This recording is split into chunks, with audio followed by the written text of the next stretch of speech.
మరి మూర్తిమత్వాన్ని వివరించేటటువంటి సిద్ధాంతాల్లో ముఖ్యమైనటువంటి సిద్ధాంతాలు మనకి 3 సిద్ధాంతాలు ఉన్నాయని చెప్పాం.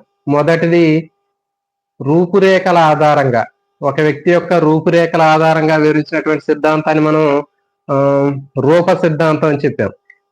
రూప నిర్మితి సిద్ధాంతం లేకపోతే రూప సిద్ధాంతం అని చెప్పడం జరిగింది. దీని గురించి మనం నేర్చుకోవడం జరిగింది.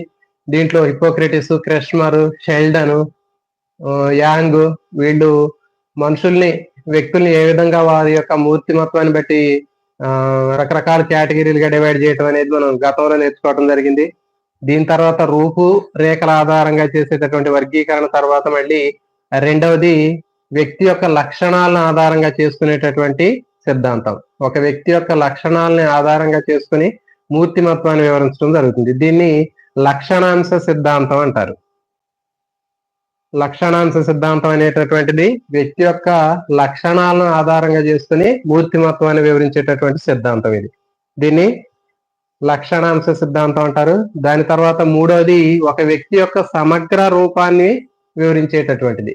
ఒక వ్యక్తి యొక్క సమగ్ర రూపాన్ని ఆధారంగా చేసుకుని తయారు చేసినటువంటి మూర్తిమత్వ సిద్ధాంతాన్ని సమగ్ర నిర్మితి సిద్ధాంతం అంటారు. సమగ్ర నిర్మితి సిద్ధాంతం అనేది చాలా ముఖ్యమైనటువంటిది. సో రూపురేఖల ఆధారంగా చేసినటువంటి రూప సిద్ధాంతం ముఖ్యమైనది. మనం ఆల్రెడీ దాని గురించి డిస్కస్ చేసుకున్నాము. నెక్స్ట్ లక్షణాంశ సిద్ధాంతం అనేది అంత పెద్ద ముఖ్యమైనటువంటిది కాదు, అది చాలా తక్కువ ప్రయారిటీ ఉంటుంది. సో అందుకని చెప్పి నేను దాన్ని తర్వాత మనం డిస్కస్ చేద్దాం. సో మూర్తిమత్వాన్ని వివరించేటటువంటి ముఖ్యమైనటువంటి సిద్ధాంతాల్లో రూప సిద్ధాంతం అంటే రూపురేఖల ఆధారంగా చేసుకుని చెప్పేటటువంటి రూప సిద్ధాంతం ముఖ్యమైనది. దాని తర్వాత వ్యక్తి యొక్క సమగ్ర రూపాన్ని ఆధారంగా చేసుకుని వివరించేటటువంటి సమగ్ర నిర్మితి సిద్ధాంతం కూడా చాలా ముఖ్యమైనది. సో కాబట్టి ఈ రోజు మనం క్లాస్ లో మూర్తిమత్వానికి సంబంధించినటువంటి వ్యక్తి సమగ్ర రూపాన్ని ఆధారంగా చేసుకుని చెప్పినటువంటి మూర్తిమత్వ సిద్ధాంతం సమగ్ర నిర్మితి సిద్ధాంతం.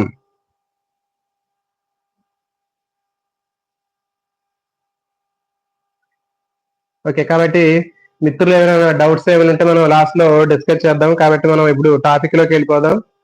మనం మిత్రులు ఏమైనా చెప్పేటటువంటి డౌట్స్ ఏమైనా ఉంటే నేను తర్వాత లాస్ట్ లో ఒక 15 minutes లో డౌట్స్ సంబంధించినవి డిస్కస్ చేద్దాం. కాబట్టి ఇప్పుడు ఈ టాపిక్ అనేది మీరు విన్నట్లయితే మీకు చాలా ఉపయోగపడేటటువంటి టాపిక్. కాబట్టి మనం టాపిక్ లో ఇప్పుడు డిస్కస్ చేసుకున్నాం. వ్యక్తి సమగ్ర రూపాన్ని ఆధారంగా చేసుకుని వివరించేటటువంటి మూర్తిమత్వ సిద్ధాంతాన్ని సమగ్ర నిర్మితి సిద్ధాంతం అంటారు. ఓకే, మరి ఈ సమగ్ర నిర్మితి సిద్ధాంతంలో ముఖ్యంగా 3 రకాలైనటువంటి సిద్ధాంతాలు ఉంటాయి. సమగ్ర నిర్మితి సిద్ధాంతం అనేటటువంటిది వ్యక్తిలో ఉన్నటువంటి సమగ్ర రూపాన్ని ఆధారంగా చేసుకుని వివరించేటటువంటి సిద్ధాంతాన్ని సమగ్ర నిర్మితి సిద్ధాంతం అంటారు. మరి దీంట్లో 3 సిద్ధాంతాలు ఉన్నాయి. అవేంటి అంటే మొదటిది మనోవిశ్లేషణ సిద్ధాంతం. దీన్ని సిగ్మండ్ ఫ్రాయిడ్ దీన్ని చెప్పడం జరిగింది. ఈ సిద్ధాంతాన్ని వివరించినటువంటి శాస్త్రవేత్త సిగ్మండ్ ఫ్రాయిడ్. తర్వాత రెండవది మనోలైంగిక వికాసం. మనోలైంగిక వికాసం అనేటటువంటిది దీన్ని కూడా చెప్పినటువంటి శాస్త్రవేత్త సిగ్మండ్ ఫ్రాయిడ్.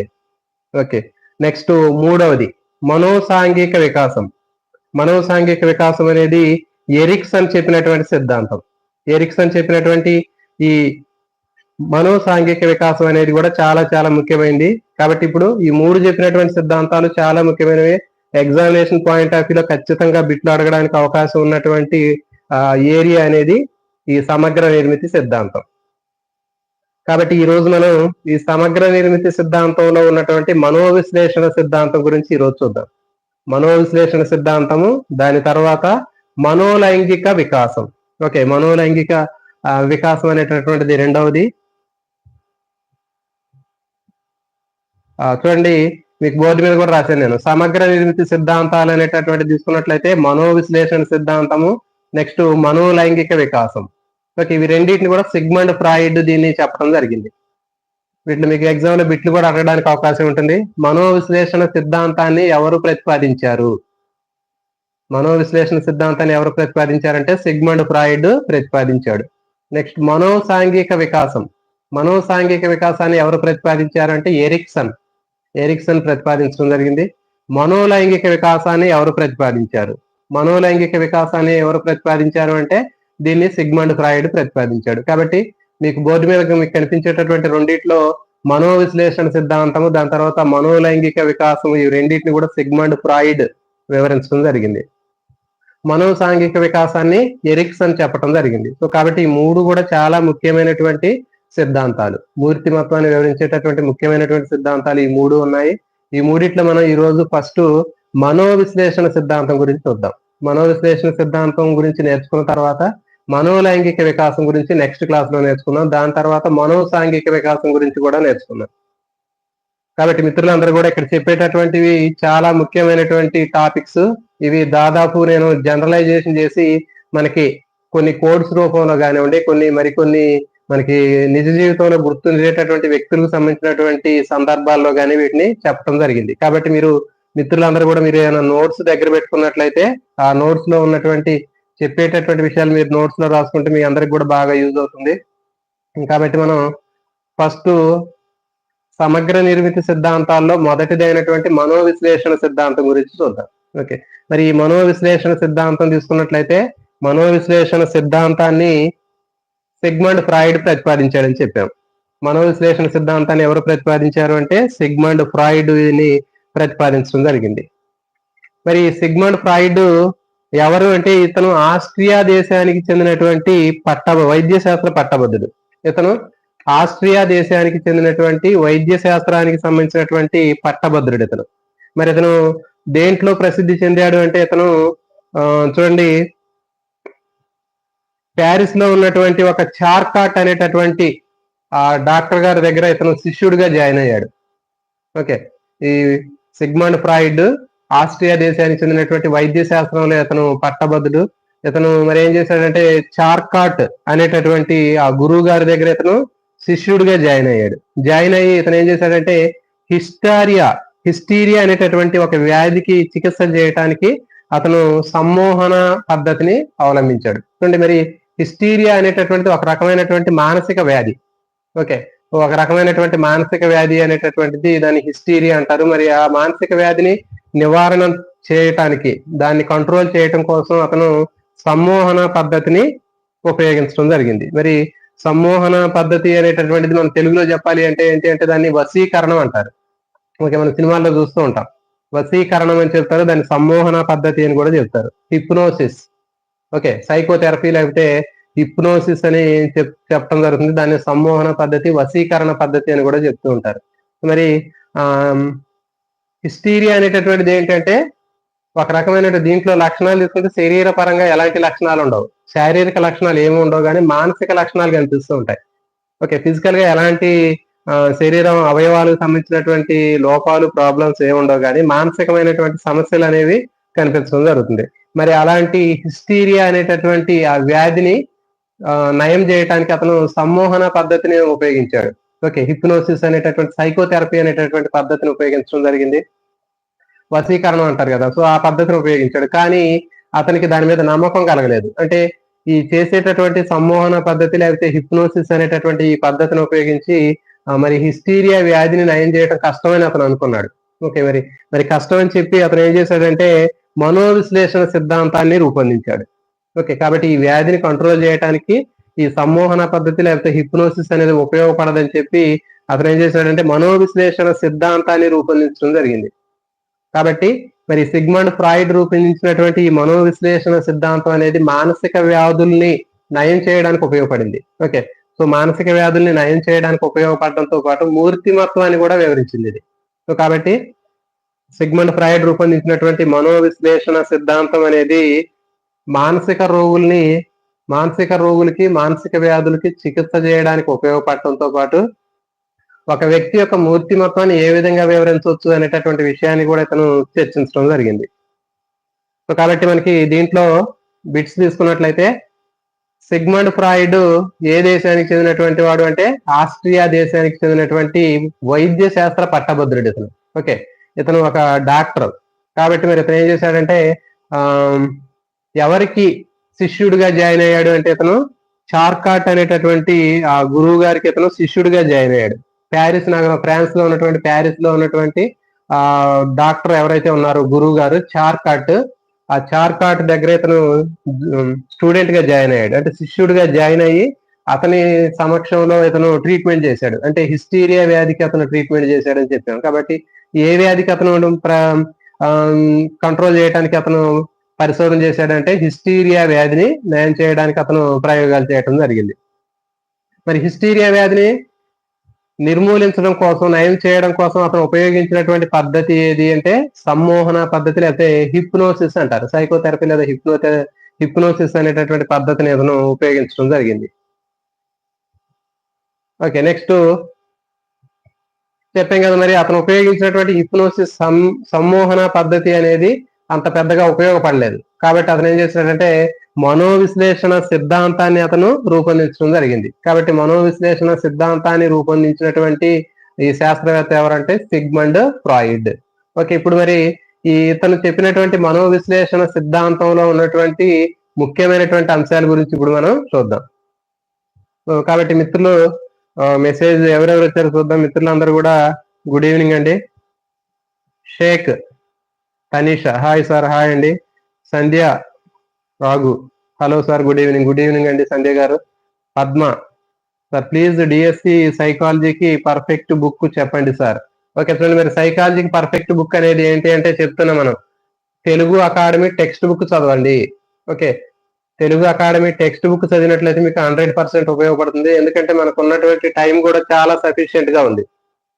ఏపీ తీసుకున్నట్లయితే దాదాపు మే గానీ జూన్ లో గానీ మీకు డిఎస్సి ఎగ్జామ్ కంప్లీట్ అయిపోయే అవకాశం ఉంటుంది. దాదాపు 6 months టైం అనేది ఉంటుంది. కాబట్టి మరి మీకు 6 months ఉన్నటువంటి టైంలో మీకు చాలా పర్ఫెక్ట్ గా, మీరు నిదానంగా, కూల్ గా, మొత్తం బాగా పర్ఫెక్ట్ గా చదువుకోవచ్చు. సో కాబట్టి మిత్రులందరూ కూడా మీరు ఏం చేస్తారంటే తెలుగు అకాడమీకి సంబంధించినటువంటి text books, psychology, okay, psychology తర్వాత సబ్జెక్టు సంబంధించినటువంటి కంటెంట్ కి సంబంధించినటువంటి బుక్స్ ఖచ్చితంగా తెలుగు అకాడమీ టెక్స్ట్ బుక్ చదివితే మీకు 100% మీరు మార్కులు స్కోర్ చేయగలుగుతారు.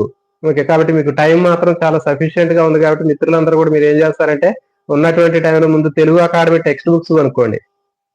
స్కూల్ అసిస్టెంట్ అయితే స్కూల్ అసిస్టెంట్ కి మీరు అకాడమీ బుక్లు ఏం చదవాలి అంటే చూడండి, కంటెంట్ కి సంబంధించినటువంటి టెక్స్ట్ బుక్స్ చదవండి.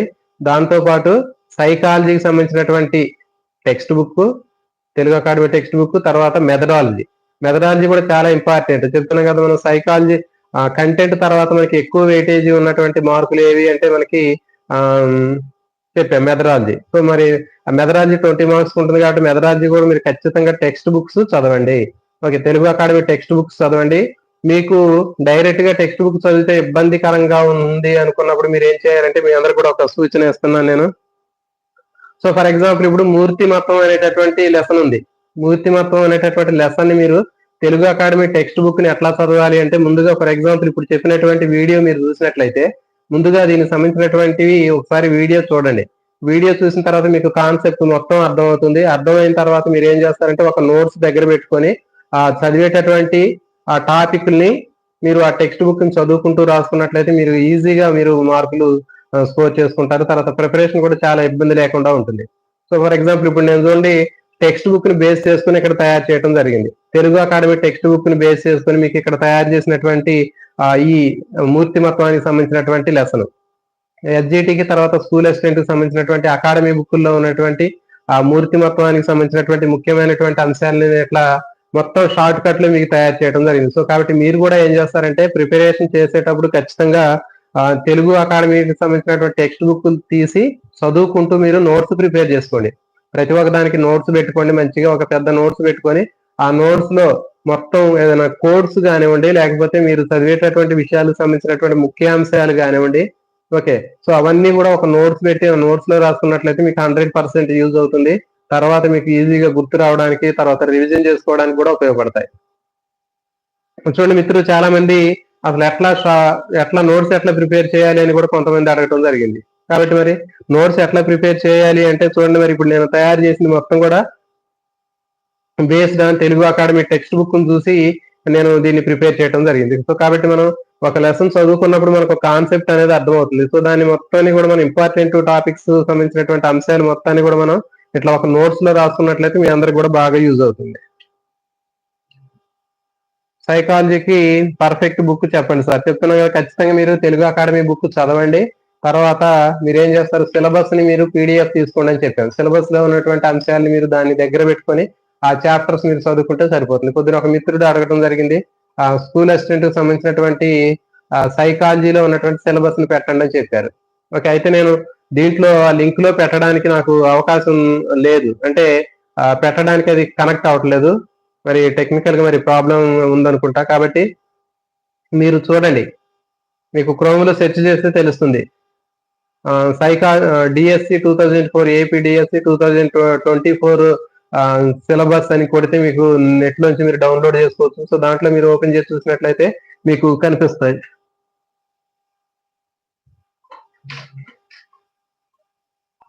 ఓకే, సో ఇప్పుడు చూడండి, మీకు ఇది సిలబస్ ఎట్లా కనిపిస్తుంది మీకు. ఓకే, సో ఈ విధంగా కనిపించినటువంటి సిలబస్ తీసుకుంటే దీంట్లో మనకి చూడండి, government of Andhra Pradesh department of school education అనేటటువంటిది ఉంది. నేను ఆల్రెడీ దీన్ని పీడిఎఫ్ డౌన్లోడ్ చేసుకుని దాన్ని మీకు ప్రింట్ తీయటం జరిగింది. సో కాబట్టి ఇది హెచ్జిటికి సంబంధించినటువంటిది. సైకాలజీ తీసుకున్నట్లయితే హెచ్జిటికి స్కూల్ అసిస్టెంట్ కి పెద్దగా తేడా లేదు. హెచ్జిటికి 3 చాప్టర్లు ఉన్నాయండి. హెచ్జిటి తీసుకున్నట్లయితే హెచ్జిటిలో మనకి సైకాలజీ, ఎడ్యుకేషనల్ సైకాలజీలో మనకి 4 చాప్టర్లు ఉన్నాయి హెచ్జిటికి. అదే స్కూల్ అసిస్టెంట్ కి అయితే 3 చాప్టర్లు ఉన్నాయి. అయితే చూడండి, ఈ 4 చాప్టర్లలో ఫస్ట్ చాప్టర్ అనేది మీకు హెచ్జిటిలో ఉన్నటువంటి చాప్టర్ స్కూల్ అసిస్టెంట్ కి లేదు. కాబట్టి 2, 3, 4 చాప్టర్లు అనేవి స్కూల్ అసిస్టెంట్ కి ఉన్నాయి.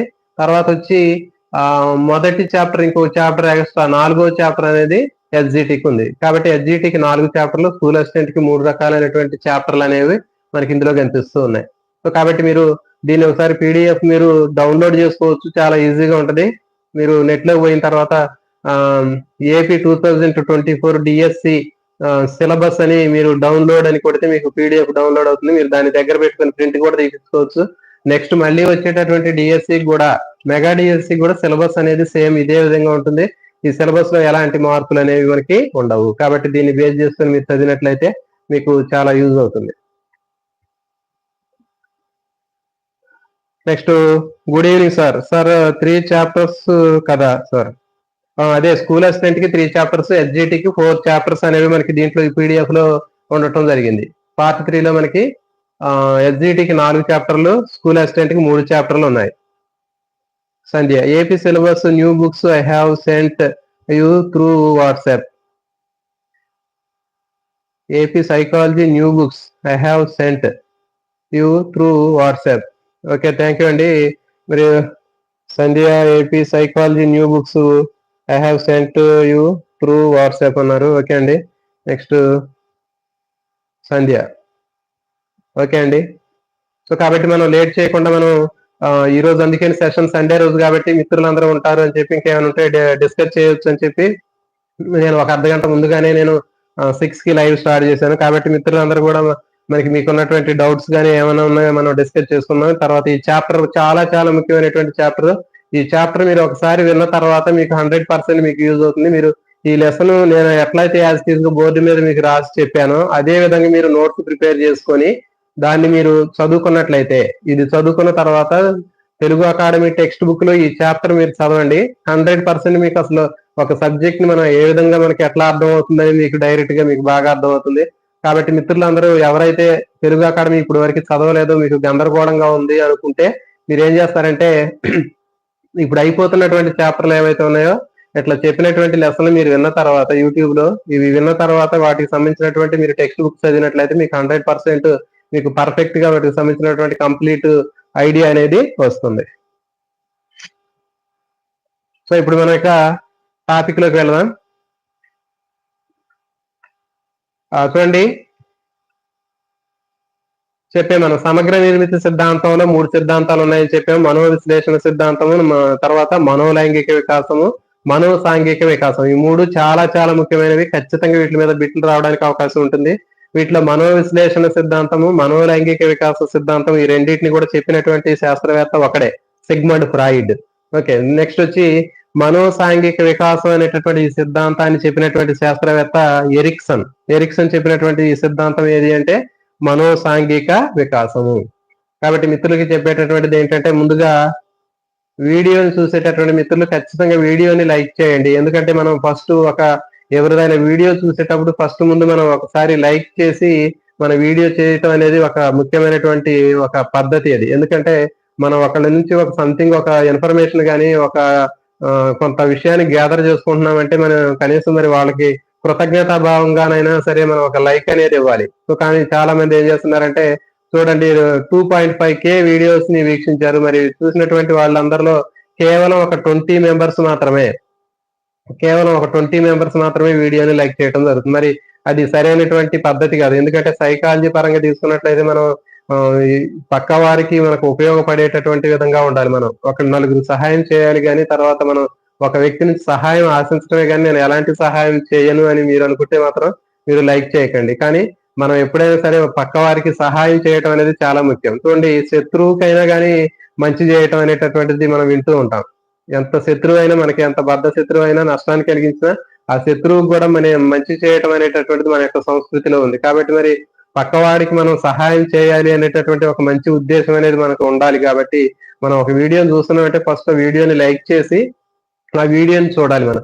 ఒకవేళ మనం చూసేటటువంటి వీడియోలో కాన్సెప్ట్ లేకపోయినా సరే మనం పక్కవాడికి మనం మంచి చేసాము అనేటటువంటి ఒక సంతృప్తి అనేది ఉంటుంది. కాబట్టి ఖచ్చితంగా వీడియోని మనం ఎప్పుడైతే లైక్ చేస్తామో పక్క వాళ్ళకి షేర్ చేస్తామో మనకి కూడా అంతకంటే ఎక్కువ మంచి జరుగుతుంది. సో కాబట్టి అట్లా కాకుండా మనం మనసులో పక్కవాడికి మనం లైక్ చేస్తే అతనికి లాభం వస్తుంది, లేకపోతే మనం ఎందుకు చేయాలి అని చెప్పి ఈ విధంగా మనం నెగిటివ్ థింకింగ్ ఉంటే మన భవిష్యత్తులో సక్సెస్ అవడం అనేది చాలా కష్టం. కాబట్టి ఎప్పుడు కూడా మనం ఆ పక్కవారికి నలుగురికి సహాయం చేసినట్లయితే మనం కూడా ఒక మంచి పొజిషన్కి వెళ్ళడానికి అవకాశం ఉంటుంది. సో కాబట్టి మిత్రులందరూ కూడా మర్చిపోకుండా వీడియోని లైక్ చేయండి.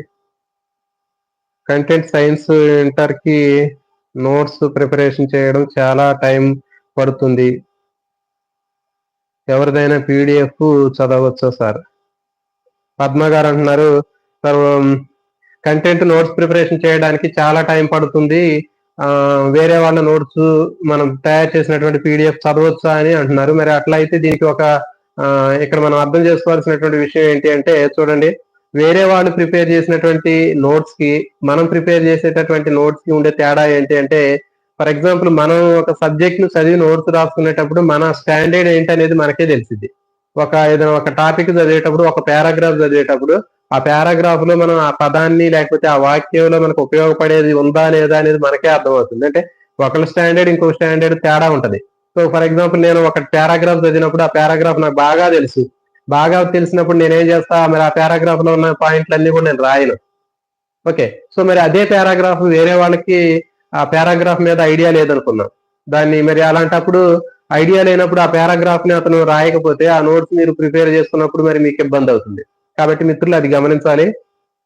ఎవరికి వాళ్ళు ఓన్ గా ప్రిపేర్ చేసుకున్నటువంటి నోట్స్ అనేది చాలా ఉపయోగపడుతుంది. ఎందుకంటే మన స్టాండర్డ్ మనకి ఎంత వరకు తెలుసు, ఒక విషయం మనకి ఎంత తెలుసు అనేటటువంటి దాన్ని బేస్ చేసుకొని మనమే నోట్స్ ప్రిపేర్ చేసుకుంటాం కాబట్టి మనకి ఇబ్బంది ఉండదు. వేరే వాళ్ళు ప్రిపేర్ చేసినటువంటి నోట్స్ లో కొన్ని వాళ్ళకి ఈజీగా ఉన్నటువంటి టాపిక్లు మీకు హార్డ్ గా ఉండొచ్చు, లేకపోతే మీకు హార్డ్ గా ఉన్నటువంటి టాపిక్లు వాళ్ళు ప్రిపేర్ చేసి ఉండొచ్చు. సో అలాంటి ఇబ్బంది లేకుండా ఉండాలంటే మీరు నోట్స్ ఎవరికి వాళ్ళు ప్రిపేర్ అయితే చాలా ఈజీగా ఉంటుంది. రాంబాబు గారు బద్రిరెడ్డి, గుడ్ ఈవినింగ్ అన్న. Okay, thank you so much అండి. సో కాబట్టి మాక్సిమం మీరు ప్రిపరేషన్ చేసేటటువంటి నోట్స్ మీరే ఓన్ గా ప్రిపేర్ చేసుకోండి. తయారు చేసేది మరి అది కూడా ఎట్లాంటిదంటే కొంచెం మరి బాగా లైన్ టు లైన్ రాయకుండా మీరు ప్రిపేర్ చేసుకుంటే చాలా మంచిగా ఉంటుంది. నోట్స్ తయారు చేయమన్నారు కదా అని చెప్పి కొంతమంది నోట్స్ తయారు చేసేటప్పుడు యాజ్ టీజ్ గా ఆ టెక్స్ట్ బుక్ లో ఉన్నాయి మొత్తం మళ్ళీ తిరిగి ఎక్కించడం అంటే అది సాధ్యమయ్యే పని కాదు. కాబట్టి ఒక పారాగ్రాఫ్ తీసుకున్నప్పుడు, ఒక టాపిక్ తీసుకున్నప్పుడు ఆ టాపిక్ లో ఉన్నటువంటి ముఖ్యమైనటువంటి అంశాలని మనం రాసుకోవాలి. ఓకే, అది ఒక ఫ్లో చార్ట్ రూపంలో కానివ్వండి, లేకపోతే ఏదైనా ఒక టేబుల్ రూపంలో కానీ మనం రాసుకుంటే మనకి మైండ్ లో గుర్తుంటుంది. చూడండి ఫర్ ఎగ్జాంపుల్ నేను రాసేటటువంటి మొత్తం కూడా రెగ్యులర్ గా మీకు చెప్పేటటువంటి విషయాలు మొత్తం కూడా నేను ఒక కాన్సెప్ట్ ని బేస్ చేసుకొని మీకు కొన్ని ఫ్లో చార్ట్ రూపంలో కానివ్వండి, లేకపోతే కొన్ని టేబుల్స్ రూపంలో కానీ చెప్తున్నాను. సో ఆ విధంగా మీరు ప్రిపేర్ చేసుకున్నట్లయితే మీకు ఎలాంటి ఇబ్బంది లేకుండా ఉంటుంది. ఇప్పుడు చెప్పేటటువంటి అన్ని కూడా నేను సో ఎట్లా ప్రిపేర్ చేస్తున్నాను, మీరు కూడా ఆ విధంగా మీరు ప్రిపేర్ చేసుకుంటే మీకు చాలా ఇబ్బంది లేకుండా ఉంటుంది. ఇప్పుడు ఫర్ ఎగ్జాంపుల్ చూడండి, మనకి ఈ చెప్పినటువంటి సిద్ధాంతాలన్నీ కూడా మనకి ఇట్లా ఫ్లో చార్ట్ల రూపంలో రాసుకోవాలి. ఇంతకు ముందు కూడా మనం బోధనా పద్ధతులు చెప్పినప్పుడు కూడా వాటిలో ఉన్నటువంటివి కూడా మొత్తం ఒక ఫ్లో చార్ట్ రావాలి. ఓవరాల్ గా ఫ్లో చార్ట్ వచ్చినప్పుడు మనకి ఐడియా అనేది ఈజీగా వస్తుంది.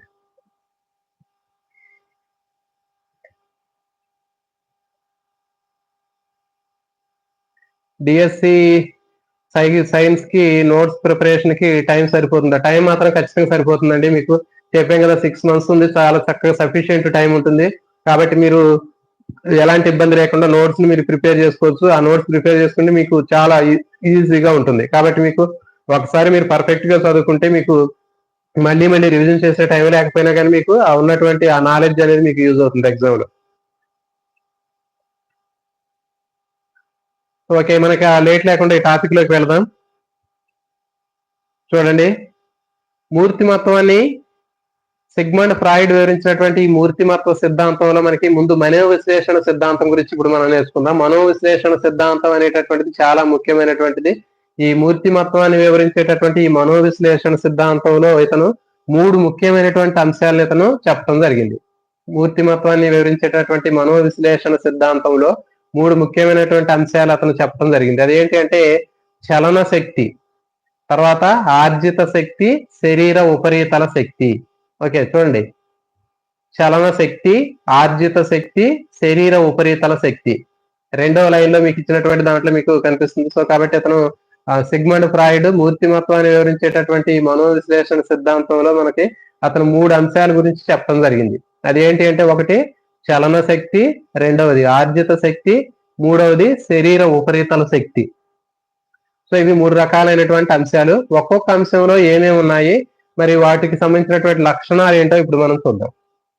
చూడండి, ఫస్ట్ చలన శక్తి. చలన శక్తి అనేటటువంటిది తీసుకున్నట్లయితే మనకి ఈ చలన శక్తి అనేది దీంట్లో 3 ఉపాంశాలు ఉన్నాయి. చలన శక్తిలో ఉన్నటువంటి 3 ఉపాంశాలు ఏంటంటే ఇడ్డు, ఈగో, సూపర్ ఈగో. ఓకే, ఇవి తెలుగులో గుర్తుపెట్టుకోవాలి, ఇంగ్లీష్ లో కూడా గుర్తుపెట్టుకోవాలి. చూడండి, ఇడ్, ఈగో, సూపర్ ఈగో. మరి వీటికి మూడింటికి అర్థాలు ఏంటంటే ఇడ్డు అంటే అచిత్తు, ఈగో అంటే అహం, మూడోది సూపర్ ఈగో అంటే అద్యహం. సో కాబట్టి అహం, అద్యహం, ఓకే సారీ అచిత్తు, అహం, అద్యహం. సో ఈ విధంగా మూడింటిని గుర్తుపెట్టుకోవాలి. లేకపోతే ఇడ్డు, ఈగో, సూపర్ ఈగో. ఈ విధంగా 3 రకాలైనటువంటివి మనకి చలన శక్తి అనేటటువంటి అంశాల్లో ఉంటాయి. మరొకసారి చూడండి, మూర్తిమత్వాన్ని వివరించేటటువంటి మనోవిశ్లేషణ సిద్ధాంతంలో 3 ముఖ్యమైనటువంటి అంశాలు ఉన్నాయి. అవి ఏంటి అంటే చలన శక్తి, ఆర్జిత శక్తి, శరీర ఉపరితల శక్తి. ఓకే, మరి చలన శక్తిలో ఉన్నటువంటి ఉపాంశాలు అనేవి 3 ఉన్నాయి. ఆర్జిత శక్తిలో ఉపాంశాలు 2 ఉన్నాయి. శరీర ఉపరితల శక్తిలో 3 ఉపాంశాలు ఉన్నాయి. కాబట్టి ఇప్పుడు మనం వీటన్నిటి గురించి మనం ఇక్కడ డిస్కస్ చేద్దాం. చూడండి, చలన శక్తిలో ఇడ్డు, ఈగు, సూపర్ ఈగో అనేటటువంటి 3 ఉన్నాయి. ఆర్జిత శక్తిలో జీవితేచ్ఛ, మరణేచ్ఛ అనేటటువంటి 2 అంశాలు ఉన్నాయి. నెక్స్ట్ మూడవది శరీర ఉపరితల శక్తి. శరీర ఉపరితల శక్తి తీసుకుంటే దీంట్లో మనకి చేతనావస్థ, ఉపచేతనావస్థ, తర్వాత ఆచేతనావస్థ. ఓకే, చేతనం, ఉపచేతనం, ఆచేతనం ఇట్లా కూడా చెప్పొచ్చు.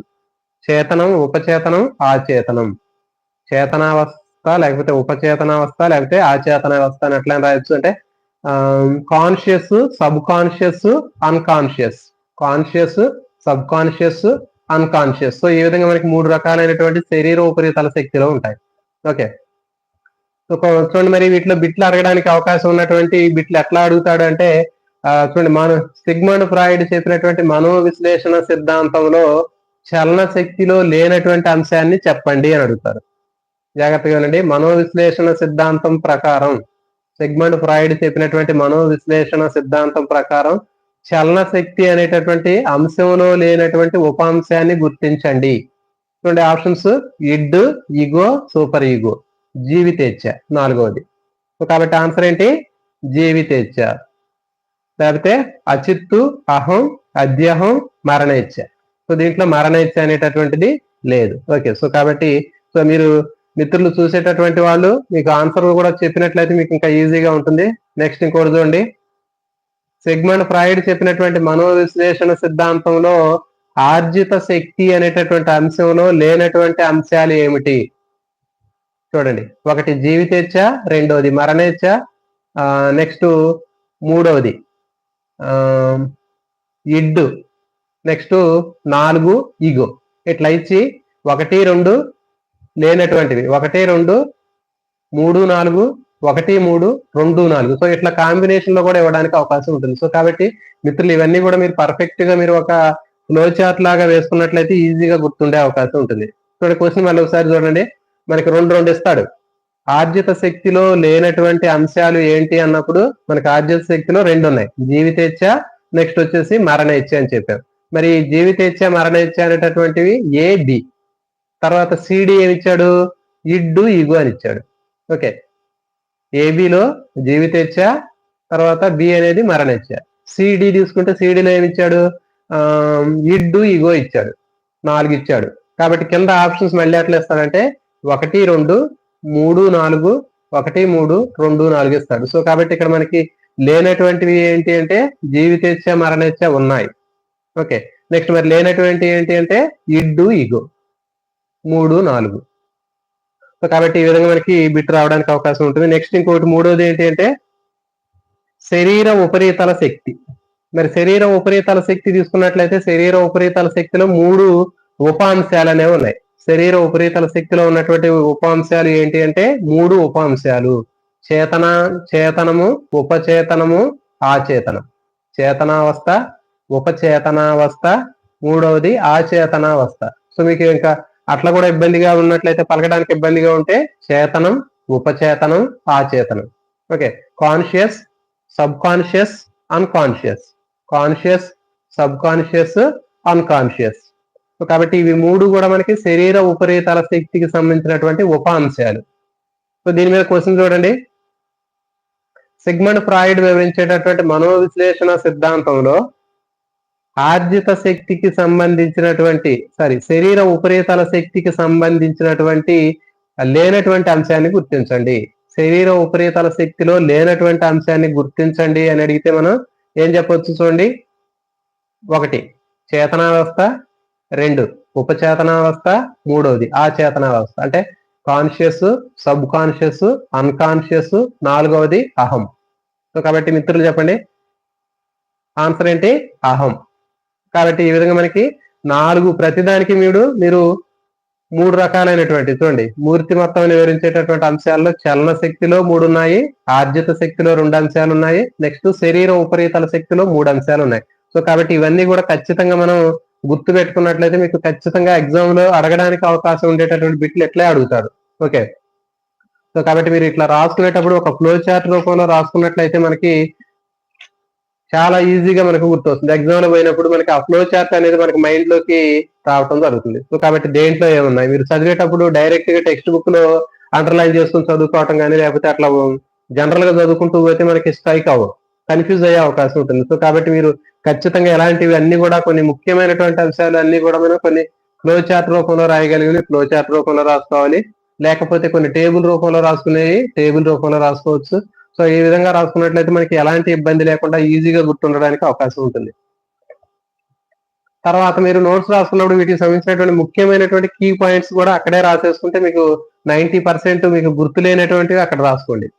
ఒక ఏదైనా సరే సబ్జెక్ట్ ప్రిపరేషన్ చేసేటప్పుడు కూడా మీరు నోట్స్ రాసుకునేటప్పుడు ఎట్లా రాసుకుంటారు అంటే, ఏదైనా ఒక విషయాన్ని రాసుకునేటప్పుడు ఏదైనా ఒక టాపిక్ గురించి రాస్తున్నారు, ఫర్ ఎగ్జాంపుల్ ఇదే రాస్తున్నారు, లేకపోతే ఇంకేదైనా సబ్జెక్ట్ సంబంధించిన కంటెంట్ రాస్తున్నారు, రాసేటప్పుడు ఆ పారాగ్రాఫ్ లో మీకు బాగా తెలుసు అనుకున్నది దాన్ని రాయనవసరం లేదు మీకు. ఎందుకంటే ఇక ఒకసారి మనకి బాగా తెలుసు అని అనుకున్నప్పుడు దాన్ని మళ్ళీ రాయడం వల్ల ఉపయోగం ఉండదు. దాంట్లో మనకి తెలియనటువంటి అంశాలు రాసుకున్నప్పుడు మనకు బాగా ఉపయోగపడుతుంది. తెలిసిన విషయాలు పదే చదవటం వల్ల మనకు ఉపయోగం ఉండదు. మనం ఒకసారి మనకి బాగా తెలిసినటువంటి విషయాలు మనం చదవకపోయినా కానీ మనకి గుర్తుంటాయి. మరి అలాంటి మనం ఏం చేయాలంటే బాగా అందులో ఆ పారాగ్రాఫ్ లో కానీ ఆ చాప్టర్ లో కానీ మనకి ఏవైతే మనకి తెలియనటువంటి అంశాలు ఉన్నాయో వాటిని నోట్స్ తయారు చేసుకున్నట్లయితే మనకి ఈజీగా ఉంటుంది. మనకి మళ్ళీ రివిజన్ చేసుకునేటప్పుడు కూడా వాటిని రివిజన్ చేసుకుంటే ఈజీగా మనకి రివిజన్ చేసుకోవడానికి ఉపయోగపడుతుంది. నెక్స్ట్ చూడండి, ఇప్పుడు ఒక్కొక్క దాని గురించి మనం డిస్కస్ చేద్దాం. అర్థమైంది కదా మిత్రులకి? మూర్తిమత్వాన్ని సిగ్మండ్ ఫ్రాయిడ్ వివరించినటువంటి మనోవిశ్లేషణ సిద్ధాంతంలో ఉన్నటువంటి మనకి 3 ముఖ్యమైనటువంటి అంశాలు ఉన్నాయని చెప్పాం. ఆ 3 ముఖ్యమైనటువంటి అంశాల్లో ఒక్కొక్క దాంట్లో మనకి చలన శక్తిలో 3 ఉపాంశాలు ఉన్నాయి, ఆర్జిత శక్తిలో 2 ఉపాంశాలు ఉన్నాయి, శరీర ఉపరితల శక్తిలో 3 ఉపాంశాలు ఉన్నాయి. ఓకే, అవేంటి అంటే id, ego, superego, next జీవేచ్ఛ, మరణేచ్ఛ, నెక్స్ట్ మూడో దాంట్లో conscious, subconscious, unconscious. So ఇప్పుడు మనం ఒక్కొక్క దాని గురించి మనం డీటెయిల్ గా నేర్చుకున్నట్లయితే మీకు ఖచ్చితంగా మీకు ఈ చాప్టర్ అనేది 100% మీకు ఇక్కడ యూజ్ అవుతుంది. ఇప్పుడు వీటికి సంబంధించినటువంటి బిట్లు కూడా మనం ఇక్కడ చేసుకున్నాం.